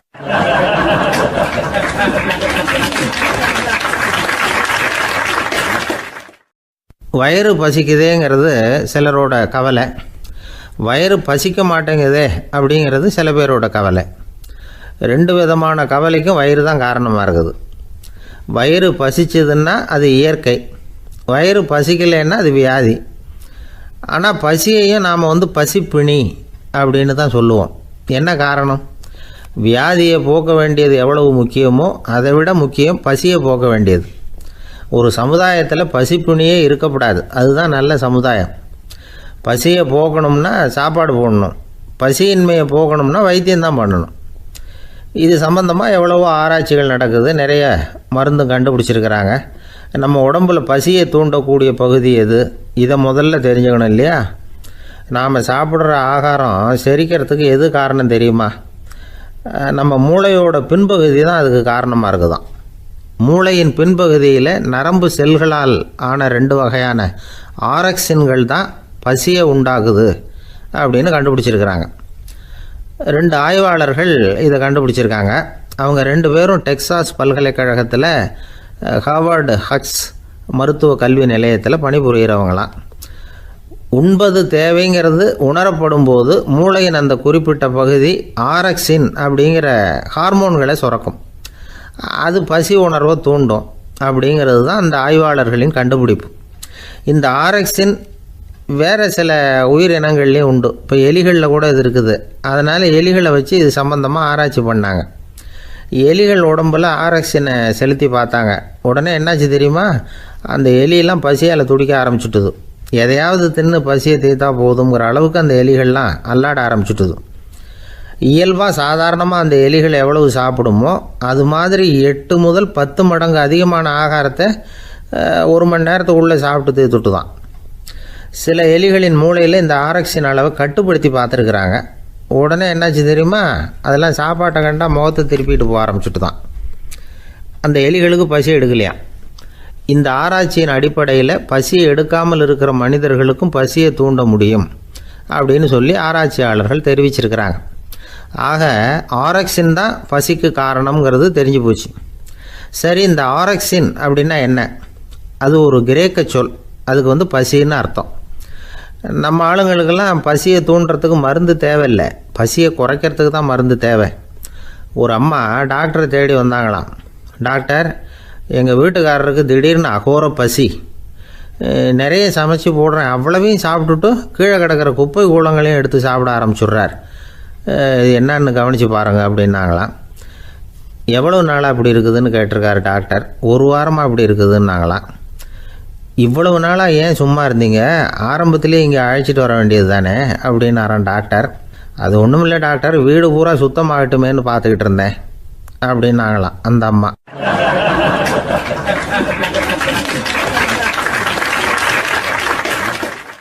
ஒரு ஊரில் ஒரு மன்னர் இருந்தார். அழகான அரண்மனையில் அவர் இருந்தார். அந்த அரண்மனையை விட அழகாக ஒரு மாளிகையை அந்த ஊர்லேயே வேற ஒருத்தன் கட்டியிருந்தான். அப்படி கட்டி முடித்ததில் அவனுக்கு ரொம்ப பெருமை. எத்தனையோ செல்வந்தர்கள்லாம் வந்து பார்த்துட்டு, இந்த மாளிகையை விலைக்கு கொடுத்துட்றியா, எவ்வளவு விலை சொன்னாலும் சரி நாங்கள் வாங்கிக்கிறதுக்கு தயாராக இருக்கோம் அப்படின்னு சொல்லி கேட்டு பார்த்துட்டாங்க. நான் இதை விற்கிறதுக்கு தயாராக இல்லை அப்படின்னு சொல்லிவிட்டான். அவ்வளவு சிறப்பாக கலை அம்சத்தோடு அதை கட்டி முடிச்சிருக்கிறான். அதுவே ஒரு பெரிய அரண்மனை மாதிரி இருந்ததுன்னா பார்த்துங்களேன். சுற்றிலும் அழகான பூந்தோட்டம். ஒரு நாள் அவன் எங்கேயோ வெளியூர் போயிட்டு திரும்பி வந்துக்கிட்டு இருக்கிறான். அப்போது அந்த மாளிகை தீப்பெட்டி எரிஞ்சிக்கிட்டு இருக்கு. பதறி போட்டான். விலைக்கு கேட்டவங்க யாராவது இதை செஞ்சுருக்கணும், இல்லைன்னா மன்னரே செய்த சதியோ என்னவோ, இப்படிலாம் அவனுக்கு சந்தேகம். ஒரு மூலையில் உட்காந்து அழ ஆரம்பிச்சிட்டான். அந்த சமயத்தில் அவனுடைய மகன் அங்கே ஓடி வந்தான். அப்பா அழாதீங்க, இதை நான் நேற்று ராத்திரியே நம்ம ஊர் மன்னருக்கு விற்றுட்டேன். இதை கட்டி முடிக்க நமக்கு எவ்வளவு செலவாச்சோ அதை போல் 3 மடங்கு விலைக்கு விற்றுட்டேன், கவலைப்படாதீங்க. இதை விட அழகான மாளிகையை நாம் புதுசாக கட்டிக்கலாம்னா. இதை கேட்டதும் அழுதுகிட்டு இருந்தவன் அழுகையை நிறுத்தினான், சிரிக்க ஆரம்பிச்சிட்டான். இதே இடத்த நான் மன்னர்கிட்ட இருந்து விலைக்கு வாங்குவேன், இதை விட அழகான மாளிகையை கட்டுவேன் அப்படின்னு சுற்றி நின்று எல்லார்கிட்டையும் சொல்லிக்கிட்டு இருந்தான். இந்த சமயத்தில் அவனோட இளைய மகன் ஓடி வந்தான். அப்பா, அண்ணன் சொன்னதெல்லாம் சரிதான், மன்னர்கிட்ட விலை பேசினதெல்லாம் உண்மைதான், ஆனால் விற்றது பேச்சு அளவில் தான். இனிமே தான் பத்திரம் வாங்கணும், எழுதணும், நீங்கள் கையெழுத்து போடணும், பதிவு பண்ணணும், மன்னர்கிட்ட பணம் வாங்கணும், அதுக்காகத்தான் உங்களை எதிர்பார்த்துக்கிட்டு இருந்தோம், அதுக்குள்ளே இப்படி ஆயிட்டுதுன்னா. இப்போ சிரிச்சுக்கிட்டு இருந்தாவன் சிரிப்பை நிறுத்தினான். மறுபடியும் குழந்தை மாதிரி அழ ஆரம்பிச்சிட்டான். இது ஒரு சம்பவம். இதிலிருந்து என்ன தெரியுது? அந்த அழகான மாளிகை தன்னுடையது அப்படின்னு நினைக்கும் பொழுது அவனுக்கு அழுகை வந்தது. அது தன்னுடையது இல்லை அப்படின்னு நினைக்கிற போது சிரிப்பு வந்தது. மறுபடியும் அது தன்னுடையது தான் அப்படிங்கிற உணர்வு வரும்பொழுது அழுகை. எது எதிலிருந்து நீ நீங்கி இருக்கிறாயோ அது அதிலிருந்து உனக்கு துன்பம் இல்லை அப்படிங்கிறார் திருவள்ளுவர். இந்த உடம்பு என்னுடையதில்லை அப்படிங்கிற உணர்வு வந்துட்டா அது ஒரு பெரிய நிலை. அந்த நிலை வரணும். எல்லாத்தையும் பயன்படுத்திக்கலாம், ஆனால் பற்றில் விழுந்துடக்கூடாது. உலகத்தில் இருங்கள், ஆனால் உலகத்தவராக இருக்காதீர்கள். உலகிற்குள் இருங்கள், உலகம் உங்களுக்குள் வந்துவிட அனுமதிக்காதீர்கள். விலகி இருங்கள், விழித்திருங்கள், மௌனமாய் பார்த்திருங்கள் அப்படிங்கிறது சான்றோர் கருத்து. செய்ய வேண்டிய கடமையிலிருந்து விலகி இருக்கிறவர்கள் நம்மக்கிட்ட நிறைய பேர் உண்டு. அப்படிப்பட்ட ஒருத்தர் டாக்டர்கிட்ட போனார். டாக்டர், நான் ஒரு கவர்மெண்ட் ஆஃபீஸில் வேலை பார்க்குறேன், எனக்கு ஒரே அசதியாக இருக்குது, என்னை சோதிச்சு பாருங்கள், ஆலோசனை சொல்லுங்கள் ஏதாவதுன்னார். டாக்டர் அவரை பரிசோதனை பண்ணி பார்த்துட்டு சொன்னார், இதோ பாரு, உனக்கு இப்போ தேவைப்படுறது முழு ஓய்வு. நீ எவ்வளவு சீக்கிரமாக ஆஃபீஸுக்கு போறியோ அவ்வளவுக்கு உனக்கு நல்லது அப்படின்னாராம்.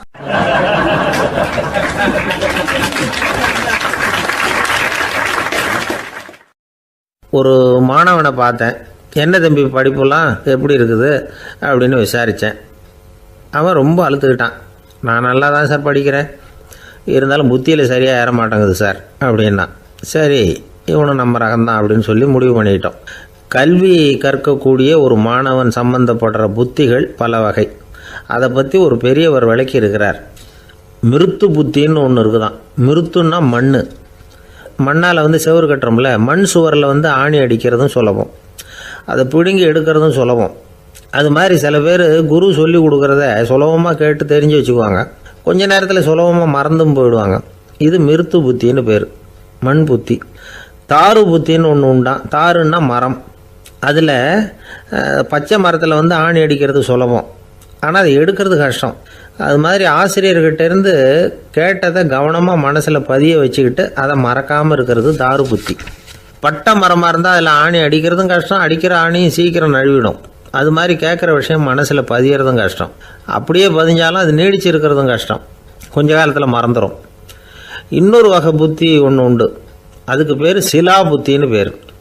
சிலான்னா கல். ஒரு கருங்கல்லில் 4 துளையை போட்டு ஒரு துளையில் உளியை வச்சு அடித்தா மற்ற துளை வழியாகவும் பிளந்து கல் 2 ஆகிடும். அது மாதிரி சந்தியான இடங்களில் குறிப்பாக ஒரு பொருளை சொன்னால் அதை வச்சுக்கிட்டு மற்றதையும் தெரிஞ்சுக்கிறது, அது சிலா புத்தின்னு பேர். வேணு புத்தின்னா என்ன தெரியுமா? வேணுன்னா மூங்கில் கணுவில் ஒரு பக்கம் உளியை வச்சு அடித்தா 2 பக்கமும் பிளந்துடும். அது மாதிரி ஒரு செய்தியை கேட்டுக்கிட்டு இருக்கிறப்பவே அதோட முன்பின் தொடர்களையும் தெரிஞ்சுக்கணும், அது வேணு புத்தி. தைல புத்தின்னு ஒன்று உண்டு. தைலம்ங்கிறது எண்ணெய். தண்ணியில் ஒரு துளி எண்ணெயை விட்டால் அது தண்ணி பூரா பரவி போடுதில்ல, அது இப்படி பரவுறது மாதிரி ஆசிரியர் சுருக்கமாக ஒரு கருத்தை சொன்னால் அதை வச்சுக்கிட்டு பூரா விஷயங்களையும் தெரிஞ்சுக்கணும், அது தைல புத்தி. கற்பூர புத்தின்னு ஒன்று கேள்விப்பட்டிருக்கோம். அது எப்படின்னா, கற்பூரம் தீ பட்ட உடனே பிடிச்சிக்கும். ஆசிரியர் சொன்ன உடனே நுண்ணறிவோட பாடங்களை புரிஞ்சுக்கிறது இந்த வகை புத்தி. கரி புத்தின்னு ஒன்று. அது எப்படின்னா, கரியில் நெருப்பை வச்சு விசிறிய பிறகு அதுக்கப்புறம் அது கறி நெருப்பாகும். அது மாதிரி காலம்பரை சாயந்தர வேலைகளில் ஆசிரியர் பாடம் சொல்லி கொடுப்பார், அதை கொண்டு புரிஞ்சுக்கிறது இந்த வகை. கதலித்தண்டு புத்தின்னு ஒன்று சொல்லுவாங்க. கதலிங்கிறது வாழை மரம். வாழைத்தண்டில் தீ வைக்கிறது எவ்வளவு சிரமமோ அவ்வளவு சிரமத்தோடு கல்வி கற்கிறது கதலித்தண்டு புத்தி. இதை தவிர இன்னும் சில வகையான மாணவர்களை கூட அடையாளம் காட்டுறாங்க. ஆசிரியர் சொன்னதில் நல்லதை மட்டும் எடுத்துக்கிறவன் அன்னம். ஆசிரியர் கிடைச்ச இடத்துல பாடத்தை கேட்டுக்கிட்டு பிறகு தனியாக உட்காந்து சிந்திக்கிறவன் பசு. பசுமாடு அப்படி தானே, புல் கண்ட இடத்துல மேயும், அதுக்கப்புறம் நிதானமாக அசை போட்டுக்கும். ஆசிரியர் சொன்னதை தவிர வேறு எதையும் சொல்ல முடியாதவன் கிளி. பல இடங்களில் பாடங்கள் கேட்டு கடைசியில் ஒன்றும் புரியாமல் போகிறவன் ஆடு.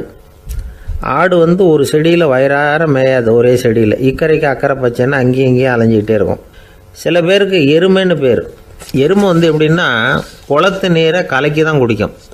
அது மாதிரி ஆசிரியர் மனசை நோக செய்து பயில்கிற மாணவர்கள்லாம் இந்த ரகம். இவ்வளவுலாம் இருந்தாலும் இந்த காலத்து மாணவர்கள்லாம் ஒரு தனி ரகம். ஒரு ஆசிரியர் வகுப்பில் பாடம் நடத்திக்கிட்டு இருந்தார். இலக்கண வகுப்பு. இறந்த காலம், நிகழ்காலம், எதிர்காலம், past tense, present tense, future tense, இதை பற்றிலாம் பாடம் நடத்துகிறார்.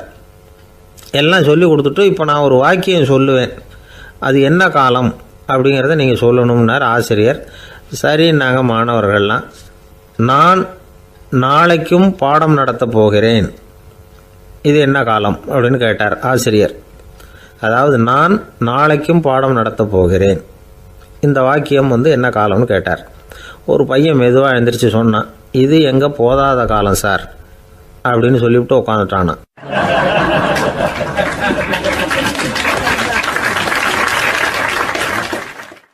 ஒரு ஊரில் ஒரு ஆள் இருந்தான். கற்பனையிலேயே காலத்தை கடத்திக்கிட்டு இருந்தான். ஒரு நாள் ஒரு மரத்தடியில் உட்காந்துருந்தான். அவனுக்கு பசிக்கிற மாதிரி தெரிஞ்சுது. உடனே கற்பனையிலேயே சாப்பிட ஆரம்பிச்சிட்டான். அதாவது எதிரில் இலை போட்டு சாப்பாடு போடப்பட்டிருக்கிறதாகவும் அதை இவன் சாப்பிட்றதாகவும் நினச்சிக்கிட்டு கையை மட்டும் வாய்க்கும் தரைக்குமா அப்படியும் இப்படியும் கொண்டுகிட்டு போய் பாவனை பண்ணிகிட்டே இருக்கிறான்.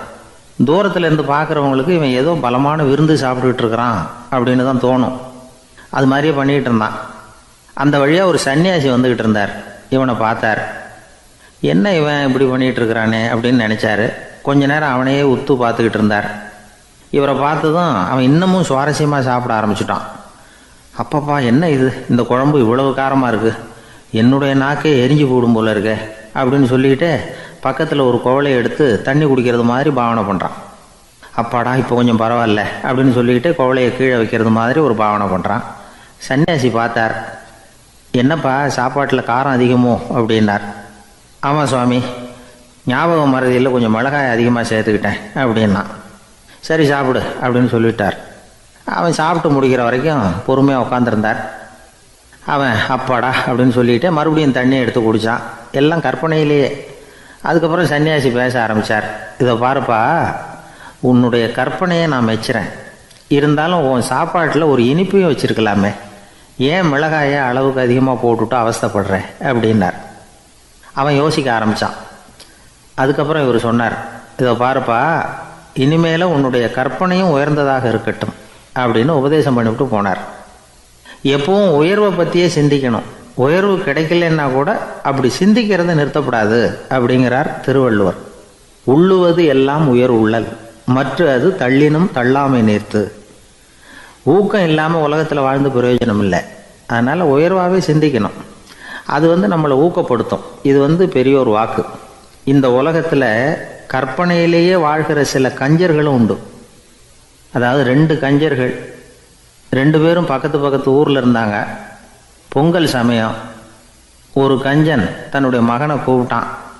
இதை பாருப்பா, பக்கத்து ஊரில் என்னுடைய நண்பன் ஒருத்தன் இருக்கிறான், அவனுக்கு பொங்கல் பரிசு ஏதாவது கொடுக்கணும். நான் ஒரு 4 ஆட்டுக்குட்டியை தரேன், நீ கொண்டுகிட்டு போய் கொடுத்துட்டு வந்து விடுறியா அப்படின்னு கேட்டான். சரி, நான் புள்ள ஒரு பைய கையில் எடுத்துக்கோன்னா. அவன் எடுத்துக்கிட்டான். இந்த ஆட்டுக்குட்டி பிடிச்சிக்கோ அப்படின்னு சொல்லி ஒவ்வொன்றா போடுறேன் பார் அப்படின்னு சொல்லிட்டு 1 2 3 4 அப்படின்னு எண்ணிக்கிட்டே வெறும் சைகையாலேயே ஆட்டுக்குட்டியை பிடிச்சி போடுறது மாதிரி பாவனை பண்ணிகிட்டு இருக்கிறான். அவன் பிள்ளையும் அது ரொம்ப அக்கறையாக வாங்கிக்கிறது மாதிரி வாங்கிக்கிட்டு அந்த பையை தூக்கிக்கிட்டு அடுத்த ஊருக்கு போகிறான். இவன் அங்கே போய் சேர்ந்த நேரத்தில் அந்த கஞ்சன் ஊரில் இல்லை, எங்கேயோ வெளியில் போயிருக்கிறான். அவனோட புள்ள மட்டும்தான் வீட்டில் இருந்தான். இவன் அவன்கிட்ட, இதை பாரு, எங்கள் அப்பா உங்கள் அப்பாவுக்கு ஆட்டுக்குட்டி கொடுத்து அனுப்பியிருக்கிறாரு, பிடிச்சிக்கோ அப்படின்னு சொல்லி பாவனையிலேயே ஒவ்வொன்றா எடுத்து அவங்ககிட்ட கொடுத்துட்டான். அவனும் வாங்கிட்டான் வாங்கிறது மாதிரி. அப்புறம் சொன்னான், சரிப்பா, நானும் பதிலுக்கு ஏதாவது ஒன்றுகிட்ட கொடுக்கணும் இல்லையா, அதனால் அந்த பையை பிடி, ஒரு 10 எலுமிச்சம்பழம் தரேன், பதிலுக்கு அதை நீ எடுத்துகிட்டு போ அப்படின்னு சொல்லி கையாலேயே ஒவ்வொன்றா எடுத்து போடுறது மாதிரி பாவனை பண்ணிவிட்டான். அவனும் ரொம்ப நன்றி அப்படின்னு சொல்லிவிட்டு அதை வாங்கிட்டு போயிட்டான்.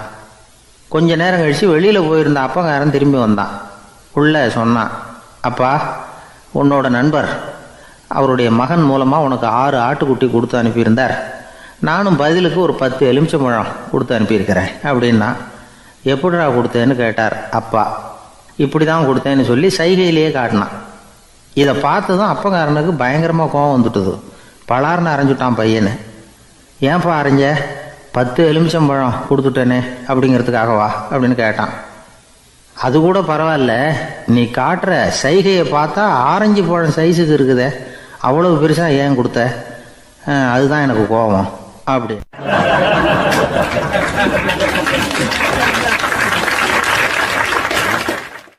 ஒருத்தர் ஓடி வந்தார். இன்னொருத்தரை பார்த்து, சார், உங்கள் சைக்கிளை ஒரு நாள் இரவல் கொடுங்களேன், பக்கத்து ஊருக்கு போயிட்டு வர வேண்டியிருக்கு அப்படின்னார். இவர் சைக்கிளை கொடுத்து பத்திரமா கொண்டுகிட்டு போங்கன்னார். சார், இதை பத்திரமா கொண்டு போகிறேன், கவலையே வேணாம், ஏன்னா இது உங்களோட சைக்கிள் அப்படின்னு நான் நினைக்கல, என்னோட சைக்கிளாக நினைக்கிறேன் அப்படின்னார். அதுக்கப்புறம் தான் இவருக்கு உண்மையாகவே பயம் வந்துட்டுது. ஏன்னா அவர் சொன்னது மாதிரி அதை தன்னோட சைக்கிளாகவே நினச்சி தள்ளிட்டு போட்டால் என்ன பண்ணுறது. எதை நம்முடையதாக நினைக்கணுங்கிறதுக்கு ஒரு வரையறை இருக்குது. சில பேர் ஆஃபீஸையே வீடாக நினச்சி விடுறது உண்டு. அப்படிப்பட்டவங்க கூட வீட்டை ஆஃபீஸாக நினைக்கிறது இல்லை. ஏன்னா வீட்டில் இவர் ஆஃபீஸராக நடந்துக்க முடியறதில்ல. இதெல்லாம் ஒரு பக்கம் இருக்கட்டும். இப்போ விஷயத்துக்கு வருவோம். பொறியியல் மேதை டாக்டர் விஸ்வேஸ்வரய்யா இருந்தார் இல்லையா, பாரத ரத்னா விருதெல்லாம் கொடுத்தாங்களே. ஆஃபீஸ் வேலை வேறு, சொந்த வேலை வேறு அப்படிங்கிறதுக்கு ஒரு உதாரணமாக இருந்தவர் அவர். மைசூர் மகாராஜா கிட்ட திவானாக இருந்தார். அவர் ஒரு நாள் அரசாங்க வேலை காரணமாக வெளியூர் போயிருந்தார். ஹாசன்கிற ஊருக்கு பக்கத்தில் ஒரு பயண மாளிகை, அங்கே தங்கிவிட்டார். ராத்திரி அங்கே தங்கி இருந்துட்டு விடிஞ்சதும் ஊருக்கு திரும்புறதாக திட்டம். ராத்திரி தூங்கிறதுக்கு ரொம்ப நேரம் ஆகிட்டுது. ரொம்ப நேரம் வரைக்கும் அரசாங்க சம்பந்தப்பட்ட வேலைகளையே பார்த்துக்கிட்டு இருக்கிறார். அரசாங்க ஃபைல்கள் நிறைய இருந்தது. அதையெல்லாம் ஒவ்வொன்றா எடுத்தார், படித்து பார்த்தார், பரிசீலனை பண்ணார். அதில் எழுத வேண்டியதை எழுதினார், கையெழுத்து போட்டார். ஒரு வழியாக அந்த வேலையெல்லாம் முடிஞ்சுது. அதுக்கப்புறம் என்ன பண்ணார்னா, தன்னுடைய சூட்கேஸை திறந்தார். அதிலேருந்து 2 மெழுகுவத்தியை எடுத்து கொளுத்தி வச்சார். அந்த பயண மாளிகையில் அது வரைக்கும் எரிஞ்சிக்கிட்டு இருந்த மின்சார விளக்குகளை அணைச்சிட்டார். அதுக்கு பிறகு அந்த மெழுகுவத்தி வெளிச்சத்தில் சில புத்தகங்களை தொடர்ந்து படிக்க ஆரம்பிச்சிட்டார். அந்த பயண மாளிகையில் பணியாளராக இருந்தவர் இதை பார்த்துட்டு ஓடி வந்தார். மறுபடியும் மின் விளக்கை போடுறதுக்காக போனார். விஸ்வேஸ்வரய்யா அதை பார்த்துட்டு போட வேணாம்ட்டாராம். இது வரைக்கும் நான் அரசாங்க அலுவல்களை கவனிச்சிக்கிட்டு இருந்தேன், அதனால் மின் விளக்குகள் அப்போ எரிஞ்சதில் தப்பு இல்லை. இப்போ நான் புத்தகம் படிச்சுக்கிட்டு இருக்கேன், இது என்னுடைய சொந்த வேலை. இங்கே இருக்கிற மின் விளக்கு அதுக்காக ஏன் எரியணும் அப்படின்னு கேட்டாராம். இப்போ இருக்கிற சில அரசு பணியாளர்கள்கிட்ட இந்த சம்பவத்தை பேச்சோட பேச்சாக சொல்லி பார்த்தேன். அவங்களால இதை ஜீரணிக்கவே முடியல. நேர்மை தேவை தான் சார், அதுக்காக அவ்வளவு தூரத்துக்கு அது தேவையா அப்படிங்கிறாங்க. விஸ்வேஸ்வரய்யா அப்படி பண்ணினது தான் ஒரு நேர்மையாளர் அப்படின்னு இந்த உலகத்துக்கு நிரூபிக்கணுங்கிறதுக்காக இல்லை. தான் அப்படி நடந்து காட்டினா தன்னை சுற்றி இருக்கிறவங்களும் அதை கேள்விப்படுறவங்களும் முடிஞ்ச அளவுக்கு பொது வாழ்க்கையில், அரசு பணியில் நேர்மையை கடைபிடிக்க முயற்சி பண்ணலாமே அப்படிங்கிறதுக்காகத்தான். இப்போவும் சில பேர் இருக்கிறாங்க, இவங்க ஆஃபீஸ் வேறு வீடு வேறேன்னு நினைக்கிறதில்ல, அவ்வளோ உரிமை. ஒருத்தர் அப்படி தான், அவருக்கு அவசரமாக 5000 ரூபா தேவைப்பட்டது. ஆஃபீஸு பணத்தை எடுத்துக்கிட்டார்.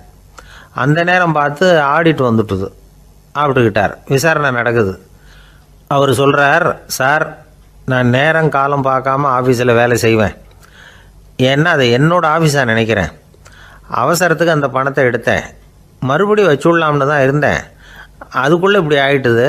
நீங்கள் என்ன நினச்சாலும் சரி, நான் ஆஃபீஸ் வேறு வீடு வேறு அப்படின்னு நினைக்கிறதில்ல, அது என்னோட சுபாவம் அப்படின்னார். விசாரணை பண்ணவர் தீர்ப்பு வழங்கினார். உங்கள் சுபாவத்துக்கு மதிப்பு கொடுத்து நானும் தீர்ப்பு வழங்குறேன். நீங்கள் கொஞ்ச நாள் ஜெயிலில் இருந்துட்டு வாங்க, அது உங்களுக்கு கஷ்டமாக இருக்காதுன்னு நினைக்கிறேன். ஏன்னா அங்கே போனாலும் நீங்கள் உங்கள் சுபாவப்படி வீடு வேறு ஜெயில் வேறேன்னு நினைக்க மாட்டீங்க அப்படின்னாராம்.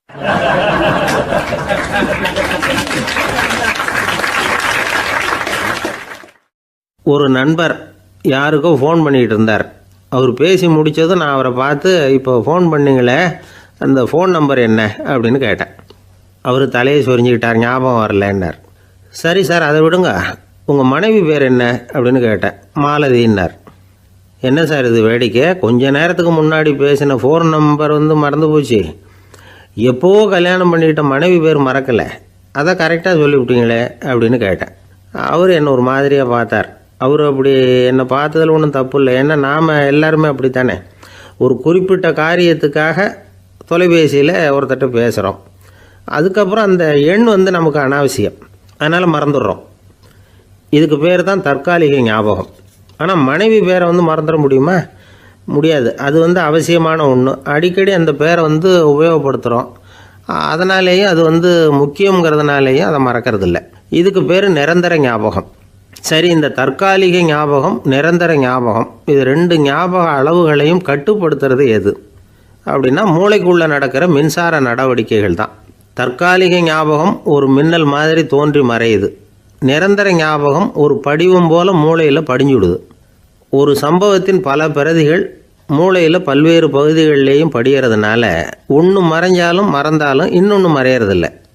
இப்படிப்பட்ட நிலைமையில தான் இந்த தொண்டையில் இருக்கு, வாயில் வரமாட்டேங்குது சார் அப்படிமா.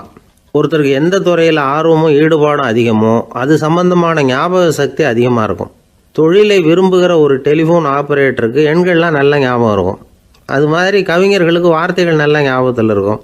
இது ஒரு பக்கம் இருந்தாலும் ஒரு மூளை எண்களை விட எழுத்துக்களை விட படங்களை ரொம்ப சுலபமாக ஞாபகத்தில் வச்சுக்குது.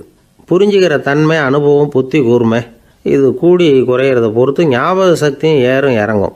இப்போ உதாரணத்துக்கு ஒரு பையனுக்கு படித்தது எதுவும் ஞாபகத்தில் இல்லைன்னா அவன் அதை சரியாக புரிஞ்சுக்கலைன்னு அர்த்தம். இந்த மறதிங்கிறது எந்த சமயத்தில் ஒரு பிரச்சனை ஆகுது தெரியுமா? உங்களுக்கு வேண்டியப்பட்ட ஒருத்தரை ஞாயிற்றுக்கிழமை சாயந்தரம் சரியாக 5 மணிக்கு கடற்கரைக்கு வர சொல்லிவிட்டு அந்த நேரத்தை மறந்துவிட்டா அது பரவாயில்ல, வர சொன்னதையே மறந்துவிட்டா தான் நிலைமை மோசம்னு அர்த்தம். இப்படி இருந்தால் இது சிகிச்சை எடுத்துக்க வேண்டிய நிலைமைங்கிறத புரிஞ்சுக்கணும். ஆமாம், இதுக்கும் மருந்து இருக்குது. ஆனால் மூளை குறிப்பிட்ட அளவுக்கும் கீழே இயங்குறப்போவோ இன்னொன்று சொல்லுவாங்க, இந்த நியூரோ டிரான்ஸ்மிட்டர் அப்படின்னு சொல்லுவாங்க. அப்படிங்கிற மூளை ரசாயனம் ரொம்பவும் குறைஞ்சி போகிறப்போ மட்டும்தான் உபயோகப்படும். டாக்டர் என்ன சொல்கிறாங்க தெரியுமா? மூளையை பொறுத்த வரைக்கும் அதில் ஞாபக சக்தி அதிகமாக உள்ள மூளை, மறதி உள்ள மூளை அப்படின்னு ஒன்றும் கிடையாது அப்படிங்கிறாங்க. நினைவு வச்சுக்கிறதுக்கு பயிற்சி அளிக்கப்பட்ட மூளை, பயிற்சியற்ற மூளை அப்படின்னு வேணும்னா சொல்லலாம் அப்படின்னு சொல்கிறாங்க. அதனால் நம்ம ஞாபக சக்திங்கிறது நம்மக்கிட்ட இருக்கிற பயிற்சி, முயற்சி இதை பொறுத்து தான் அமையும். ஒருத்தர் ஒரு பென்சிலை எங்கேயோ வச்சுக்கிட்டு தேடிக்கிட்டு இருந்தார். அப்புறம் என்னமோ தீவிரமாக யோசனை பண்ணி அதை ஞாபகப்படுத்தி பார்த்துக்கிட்டு இருந்தாராம். எதிரில் உட்காந்துருந்தவர் சொன்னார், பென்சிலை தானே தேடிக்கிட்டு இருக்கீங்க, அது உங்கள் வலது காதில் இருக்குது சார் அப்படின்னாராம் அவர். இதுக்கு அவர் சொல்லியிருக்காரு, பென்சிலை வலது காதில் தான் வச்சுருக்கேங்கிறது எனக்கு நல்லா ஞாபகம் இருக்குது, ஆனால் எது வலது காதுங்கிறது தான் மறந்து போச்சு அப்படின்னாராம். அவர் அதை தான் யோசிச்சுட்டு இருந்திருக்கிறார்.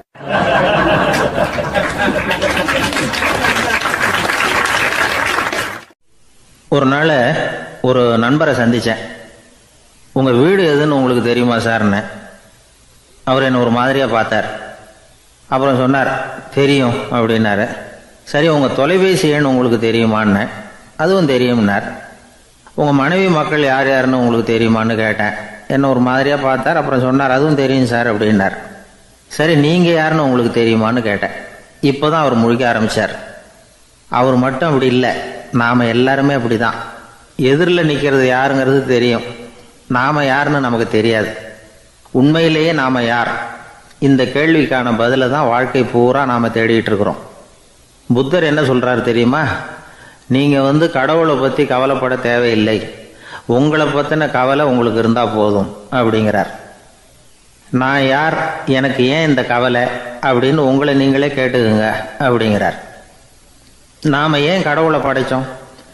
அது ஒரு நழுவல் முயற்சியாம். அதாவது தன்னிடமிருந்து தானே தப்பிக்கிற ஒரு முயற்சியாம். இப்படி தான் அதை சொல்கிறாங்க அறிஞர்கள்லாம். மக்கள் பொய்யான பிரச்சனைகளில் ஆர்வமாக இருக்கிறாங்க, அதுக்கு தீர்வு காணவும் முயற்சி பண்ணுறாங்க.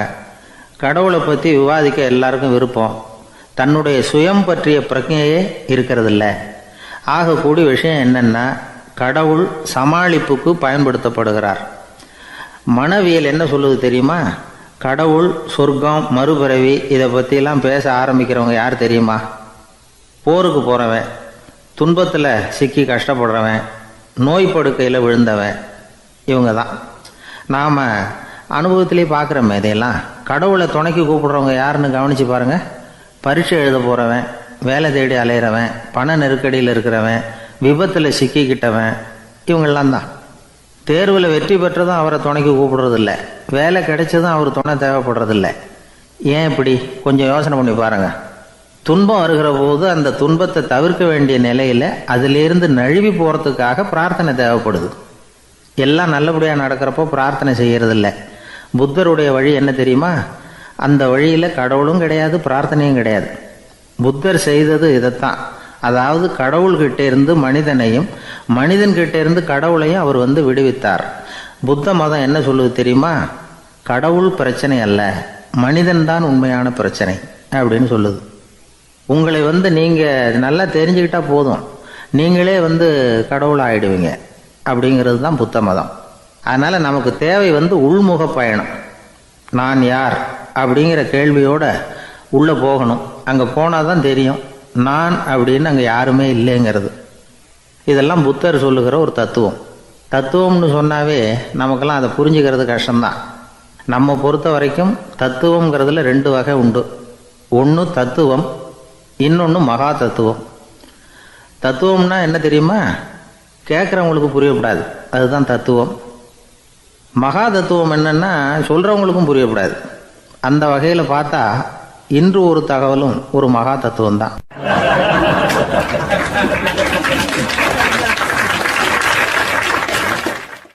எனக்கு ஒரு உதவி செய்யணும் அப்படின்னு நம்மளை பார்த்து ஒருத்தர் கேட்குறாருன்னு வச்சுங்களேன், உடனே நாம் அவரை பார்த்து என்ன உதவின்னு கேட்போம். இதுதான் சராசரி மனிதர்களின் இயல்பு.